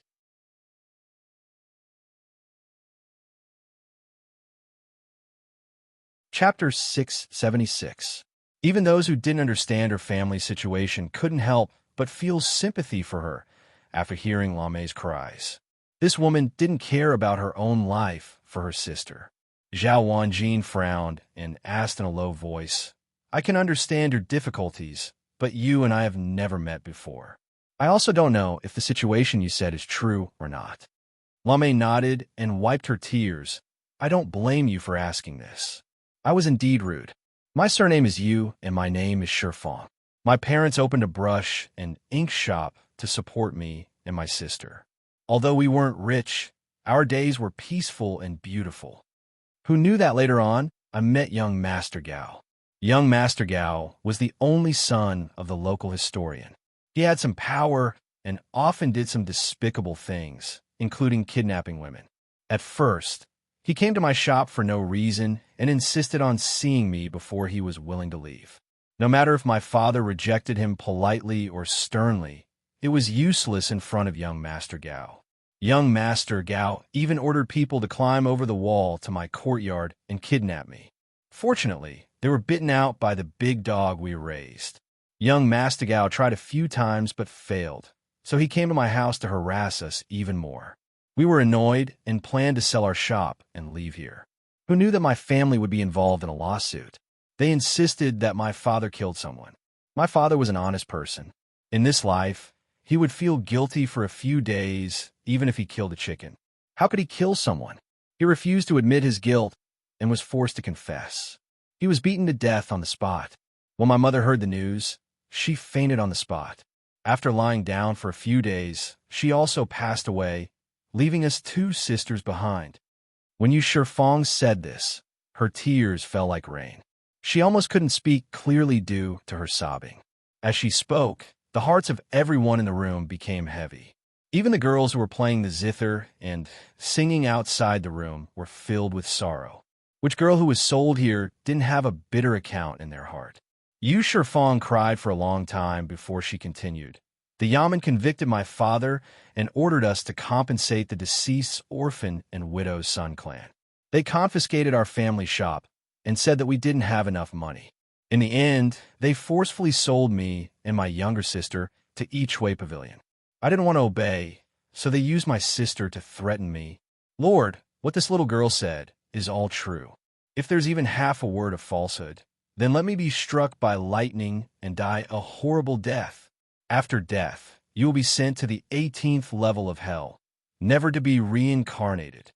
After swearing the oath, Yu Shifang realized that she had spoken too harshly. She was afraid that the nobles would feel unlucky, so she forced herself to squeeze out a smile. I don't ask for your forgiveness. I'm already like this. Anyway, it's already like this. But my little sister is still young. I can't let my sister be ruined here. Even if she had to go out and beg for food, it would be better than this. I beg you, sir, please save my sister. Save my sister. As Yu Shifang spoke, she kowtowed to the 3 of them. Because she used too much force, it didn't take long for a bruise to appear on her forehead. Qin Yining had heard Yu Shifang's statement and confirmed that what she said was the same as what Master Zhong had investigated. His desire to save her became even more resolute. She glanced at Zhao Wanjin. Zhao Wanjin immediately understood and said, I understand. You can get up first. Yu Shifang's forehead was bruised, and her face was covered in tears. She didn't receive a definite answer, so she was very anxious. She really hoped that the people in front of her would nod their heads and agree. However, she also knew that they were neither relatives nor friends, and they didn't know her anything. Looking at these people's appearances, she guessed that they came from wealthy families. Their families wouldn't lack servants, and they might not even take a liking to an 8-year-old girl. Moreover, redeeming an 8-year-old girl from here was many times more expensive than buying someone from a human trafficker. If they lacked servants, wouldn't they find a human trafficker to choose someone with a clean background? Thinking of this, Yu Shifang's heart turned cold. She understood that she couldn't continue to pester them, and she couldn't force others to help her just because she was pitiful. Yu Shifang closed her eyes in despair and bowed deeply, saying, This little girl doesn't know any better and has caused trouble for these sirs in a moment of desperation. Please don't take offense. After saying this, she stood up and retreated to a corner behind them to tidy herself up. Zhao Wanjin and Zhao Inua both sighed. Although they were once bandits who ruled over a mountain, they firmly believed that even bandits had their own principles and had never harmed an honest commoner. If their brothers on a mountain found out about what young Master Gao had done, they would be criticized for the rest of their lives. Therefore, when they saw that Yu Shifeng was being tactful and disheartened, the two of them simultaneously looked towards Qin Yining. Qin Yining had already made up his mind to save Yu Shifeng, so he naturally nodded. Zhao Wanjin quietly let out a sigh of relief and called out, "Miss Yu." Before he could finish speaking, he heard a commotion outside the door. The brothel keeper's sticky voice with a hint of helplessness and fear could be heard from the other side of the door. "Io, young Master Gao, please don't say that. We wouldn't dare." "Wouldn't dare?" This young master has already said that Miss Lame will be this young master sooner or later. Sooner or later, I will have to redeem her. I gave you the money, and you promised me. Why are you going back on your words? The one who questioned her was a slightly sharp male voice. The brothel keeper said, "Young master, you must be joking. No matter how unsightly this place is, we still have to open our doors to do business. Otherwise, would the girls in the brothel be starving? You are a magnanimous person, so please be understanding. Moreover, Lame is only here to accompany you to drink a cup of wine and sing a small song. No one wants to spend the night with her. Lame is still being kept for you. Your mother's fart." Following the man's scolding, the door to the private room was kicked open. The sound of the door being kicked open was so loud that it scared the girls playing music outside into screaming and fleeing in all directions. Zhao Wanjin's eyes instantly flashed with excitement. He rubbed his palms together and suddenly stood up. He lifted the bead curtain and went outside. "What is it? Could it be that this young master has entered the wrong room?" As she spoke, she looked at young Master Gao from head to toe. She saw that he had an ordinary face with oily hair and a powdered face. He wore a large cloak with a fur collar and a warm hat. There was even a pink palace flower on the brim of the hat. His appearance was as gaudy could be. Young Master Gao sneered. He crossed his arms and raised his head to look at Zhao Wanjin, who was much taller than him. He sneered. This young master was wondering what kind of powerful person you were. Turns out you were just a nameless thing. The brothel keeper was so frightened that her entire body trembled. Just as she was about to introduce Zhao Wanjin, she was interrupted by young Master Gao.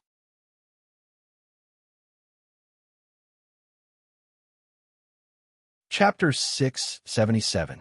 What Zhao Wanjin disliked the most was this kind of greasy and powdered-faced young master who couldn't differentiate between the 4 limbs and the 5 grains. He was more capable than anyone when it came to committing crimes, but when he was asked to do something, he couldn't do anything. He could only rely on his father's and mother's abilities to bully some commoners. The tragedy of Miss Yu's family was already set in stone. It was Librarian Gao and young Master Gao's doing. Yet this scoundrel still had the cheek to ask for her. Zhao Wanjin clenched his fists in his sleeves and sneered. "Young master, even if you come from a wealthy background, you still have to be reasonable, right? Everyone is here to have fun. Besides, everything has to be first come, first served. Let's play by ourselves. Don't cross the line. Who do you think you are?" Young Master Gao spat. "Why don't you ask around who has the final say in this old capital?" Young Master Gao crossed his arms and sized up Zhao Wanjin from head to toe. He said contemptuously, "Looks like you're not a local either. You have the air of a country bumpkin from the remote countryside. Have you not cleaned out the black mud under your fingernails? Yet you dare to come and straighten your back in front of your Grandpa Gao." He turned around and waved his hand at the attendants behind him. "Tell them who your Grandpa Gao is." Young Master Gao was followed by 2 servants and 4 tall and strong bodyguards. At this time, the servant who looked quite clever strode to the front and said arrogantly, "Listen, our young master is the son of Librarian Gao's family." After he finished speaking, he raised his chin and looked like he was waiting for everyone to be defeated. Who knew that after waiting for a long time, Zhao Wanjin didn't show any fear. Instead, he sneered and didn't put young Master Gao in his eyes. The servant was furious. He pointed at Zhao Wanjin and scolded, "You don't know what's good for you." He's willing to tell you his family name because he thinks highly of you. If you know what's good for you, quickly hand over the winter sweet. Otherwise, if you really anger our young master, you won't be able to bear the consequences. Do you believe that our old master will make it impossible for you to continue living in Dezhou? Hey, I really don't believe it. Zhao Wanjin cracked his knuckles as he cracked his knuckles. Is your young master the crown prince? Even if it was the crown prince, he had never heard of the emperor being so unreasonable for the sake of his son. The old capital was the Zhou's territory, but it was also the former capital of the Dian dynasty that submitted to the Zhou. Why do you have so much power? Could it be that you are related to the original Dian imperial family? Are you still disloyal to the current emperor? Although Zhao Wanjin was crude, there was a finesse to his crudeness. Even if he was being unreasonable, he still made the other party speechless. Young Master Gao was so angry that his face turned red. He angrily pointed at Zhao Wanjin and scolded, "Well, where did this scoundrel come from? I asked you for my winter suite, but you refused to hand it over. You actually dare to falsely accuse my family. How can you be so shameless? You're the shameless one. Who is Lame to you? What right do you have to ask for him? I came here first, so I ordered the winter suite first. No matter how powerful you, young Master Gao, are, you can't be so unreasonable as to interfere.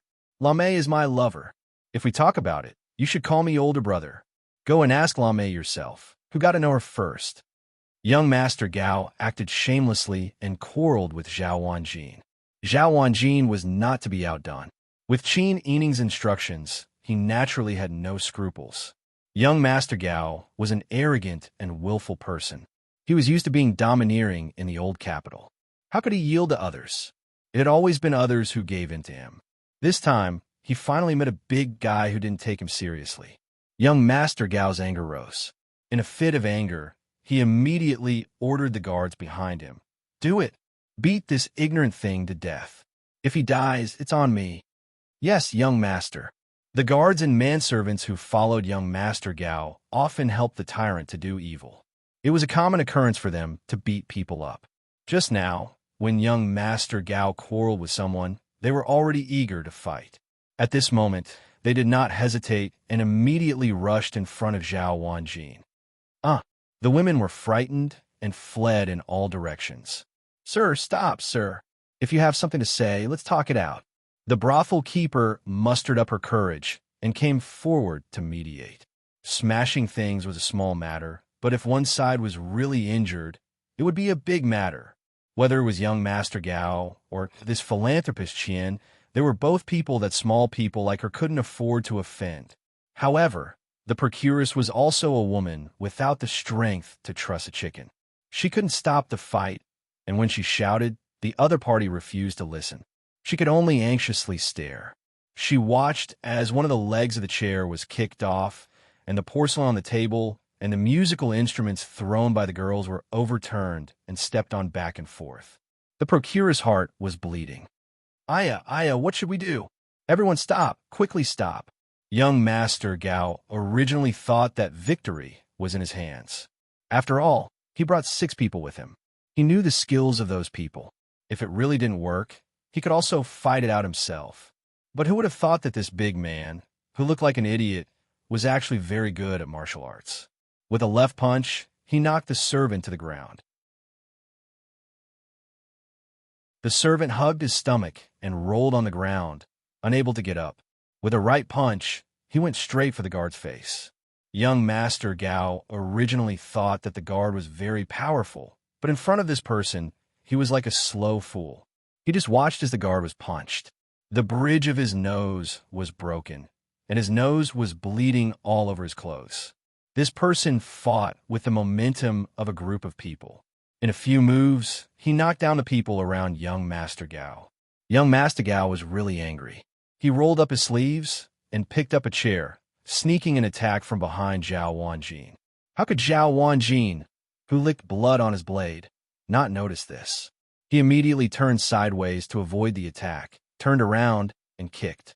Zhao Wanjin had measured the strength of this kick. It was not enough to kick someone to death, but it was very likely to cripple him. What's more, Zhao Wanjin hated evil as if it were his enemy. He couldn't stand this kind of ruffian who bullied women. When he kicked, his foot moved down a little and directly kicked this person's vital part. For a moment, young Master Gao was in so much pain that he couldn't speak. His face turned purple as he hugged his lower body, curled up, and rolled on the ground. In the blink of an eye, he let out a miserable howl like a pig being slaughtered. Everyone was scared out of their wits.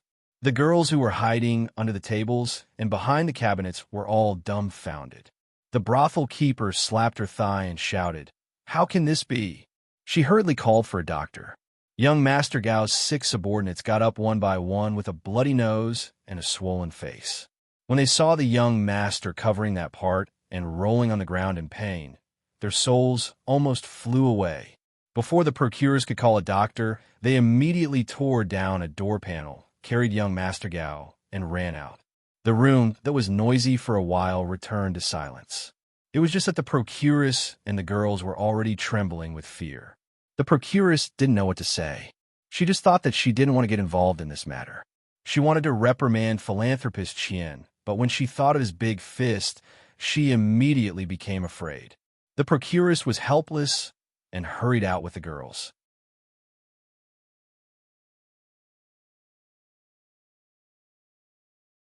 Chapter 678. Qin Yining nodded with an indifferent expression, as if he didn't care if Zhao Wanjin was crippled or killed. He stood up and brushed his sleeves, then took the cloak and draped it over his shoulders.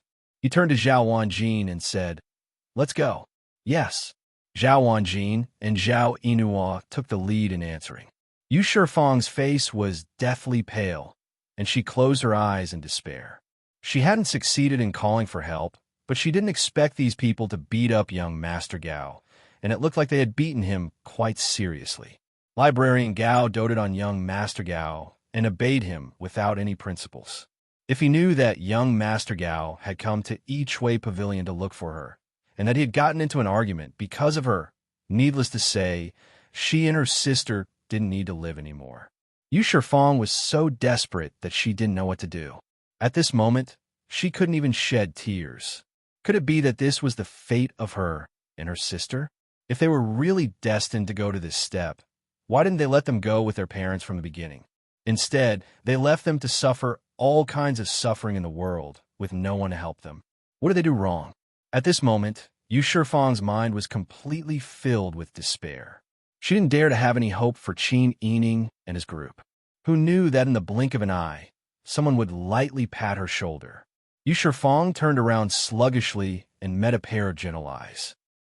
What's wrong?" When Qin Yining saw Yu Shifang's lifeless appearance, he couldn't help but worry. "Aren't you coming with us to see the procuress and redeem your sister?"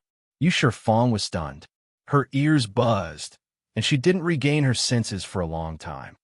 You mean, come with me?" Qin Yining smiled.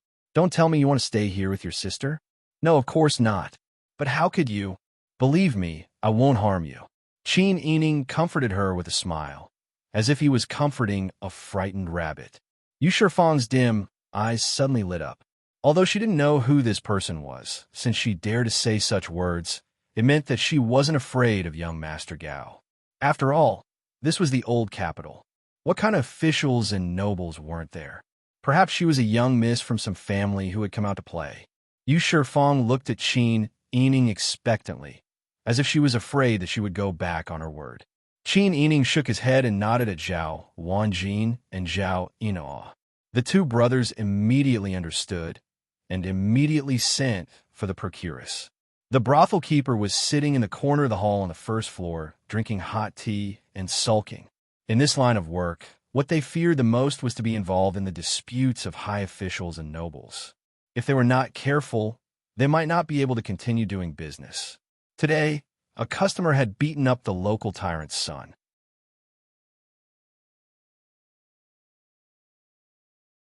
In the end, their restaurant might be the one to suffer. It was even possible that they would be ordered to close down. "What sin have I committed?" The brothel keeper sighed. She picked up her pipe and wanted to smoke, but in her frustration, she couldn't pack the tobacco properly. She was so angry that she threw the pipe to the side. There was still a commotion in the hall. Many people had seen the scene of everyone working together to lift the door plank to send young Master Gao to the hospital. At this moment, most of the people were discussing this matter. Zhao Wanjin went downstairs and found the brothel keeper in the corner. Seeing Zhao Wanjin's somewhat amiable face, the brothel keeper immediately recalled how this person had shown off his might upstairs. She couldn't help but tense up in fright. Her lips trembled as she asked in a trembling voice, "What's the matter?" "This. Sir, what can I do for you?" "Follow me," Zhao Wanjin said, then turned around and walked up the wooden stairs. The brothel keeper was so nervous that she stood there in a daze for a long time. She thought about the consequences if she didn't follow him. Then, she hesitantly lifted the hem of her skirt, swayed her hips, and slowly walked up the stairs. When she arrived at the private room, she saw the mess on the floor. The brothel keeper was even more nervous. When she met the gaze of the handsome young master sitting in the middle, she didn't dare to look at him. She lowered her eyes and bowed. "Sir, if you need anything, please let me know." This person didn't look like a good person, but each way pavilion was full of women. He would make things difficult for women, right? Qin Yining put his arm around Yu Sifang's waist with a sullen face and let Yu Sifang sit next to him. Zhao Wanjin said, "Tell me, how much is the ransom for Miss Lame and her younger sister?" The brothel keeper looked at Zhao Wanjin. She had already imagined many guesses in her mind. She rolled her eyes and said, "Oh, sir, your eyes are really good." Giving a thumbs up, the brothel keeper boasted, "This Miss Lame and her younger sister were all taught by our Each Way Pavilion with a lot of money. Miss Lame has grown up well and is a rich young lady. Her younger sister is just the right person. She is of the right age to teach. I really can't bear to let them go." This was the plan of having a glib tongue. She lowered the price. Zhao Wanjin sneered and grabbed the brothel keeper's neck. "You old thing, you're also not a good person. Looking at you, I'm afraid you've forced women into prostitution many times. Today, I'll kill you to get rid of evil for the people. Let's see if you're still sensible or not." The brothel keeper was so scared that her face turned pale. She grabbed Zhao Wanjin's sleeves with both hands and made a ha-ha sound. She rolled her eyes and tried her best to say, I'll let them go. I am sensible. Zhao Wanjin flung her away and sneered. "It seems like you're not too stupid. Why haven't you brought Miss Lame's younger sister here yet?" Yes. The brothel keeper turned around and ordered the pimp who was hiding at the door and watching the show. The pimp was so scared that his calves were about to cramp. After receiving the order, he hurriedly went to find the person. Not long after, he brought back a beautiful little girl wearing a green satin jacket with 2 red palace flowers in her hair. The little girl was only 8 years old. She was clearly frightened. After entering the door, she didn't even dare to raise her head. She was shivering in the corner and didn't notice her older sister at all. When Yu Sifang saw her younger sister like this, she sobbed and quickly went forward to hug her younger sister tightly. "It's okay. Don't be scared. It's okay." Yu Surui was hugged by her older sister. After a long time, her eyes regained their clarity. She cried out in surprise and fear. She only knew how to call out to her older sister. When Qin Yining saw the two of them like this, a smile appeared on his face. Zhao Wanjin pushed the brothel keeper away and respectfully invited Qin Yining to go first. Qin Yining walked in front with a cold face.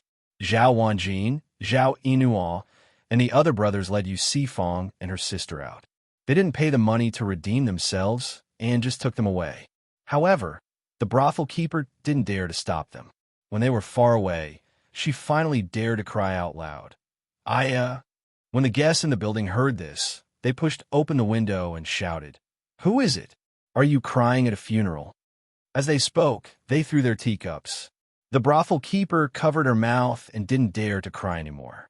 The pimp and the other girls hurriedly smiled and apologized. "You're tuning into the Romance Rendezvous YouTube channel. We're so grateful for your support, and don't forget to subscribe to join us on this incredible journey through captivating stories. Your generosity through donations truly makes a world of difference, as it's the primary source of revenue that allows me to expand and enhance this channel for you. Thank you from the bottom of my heart for being a part of this adventure.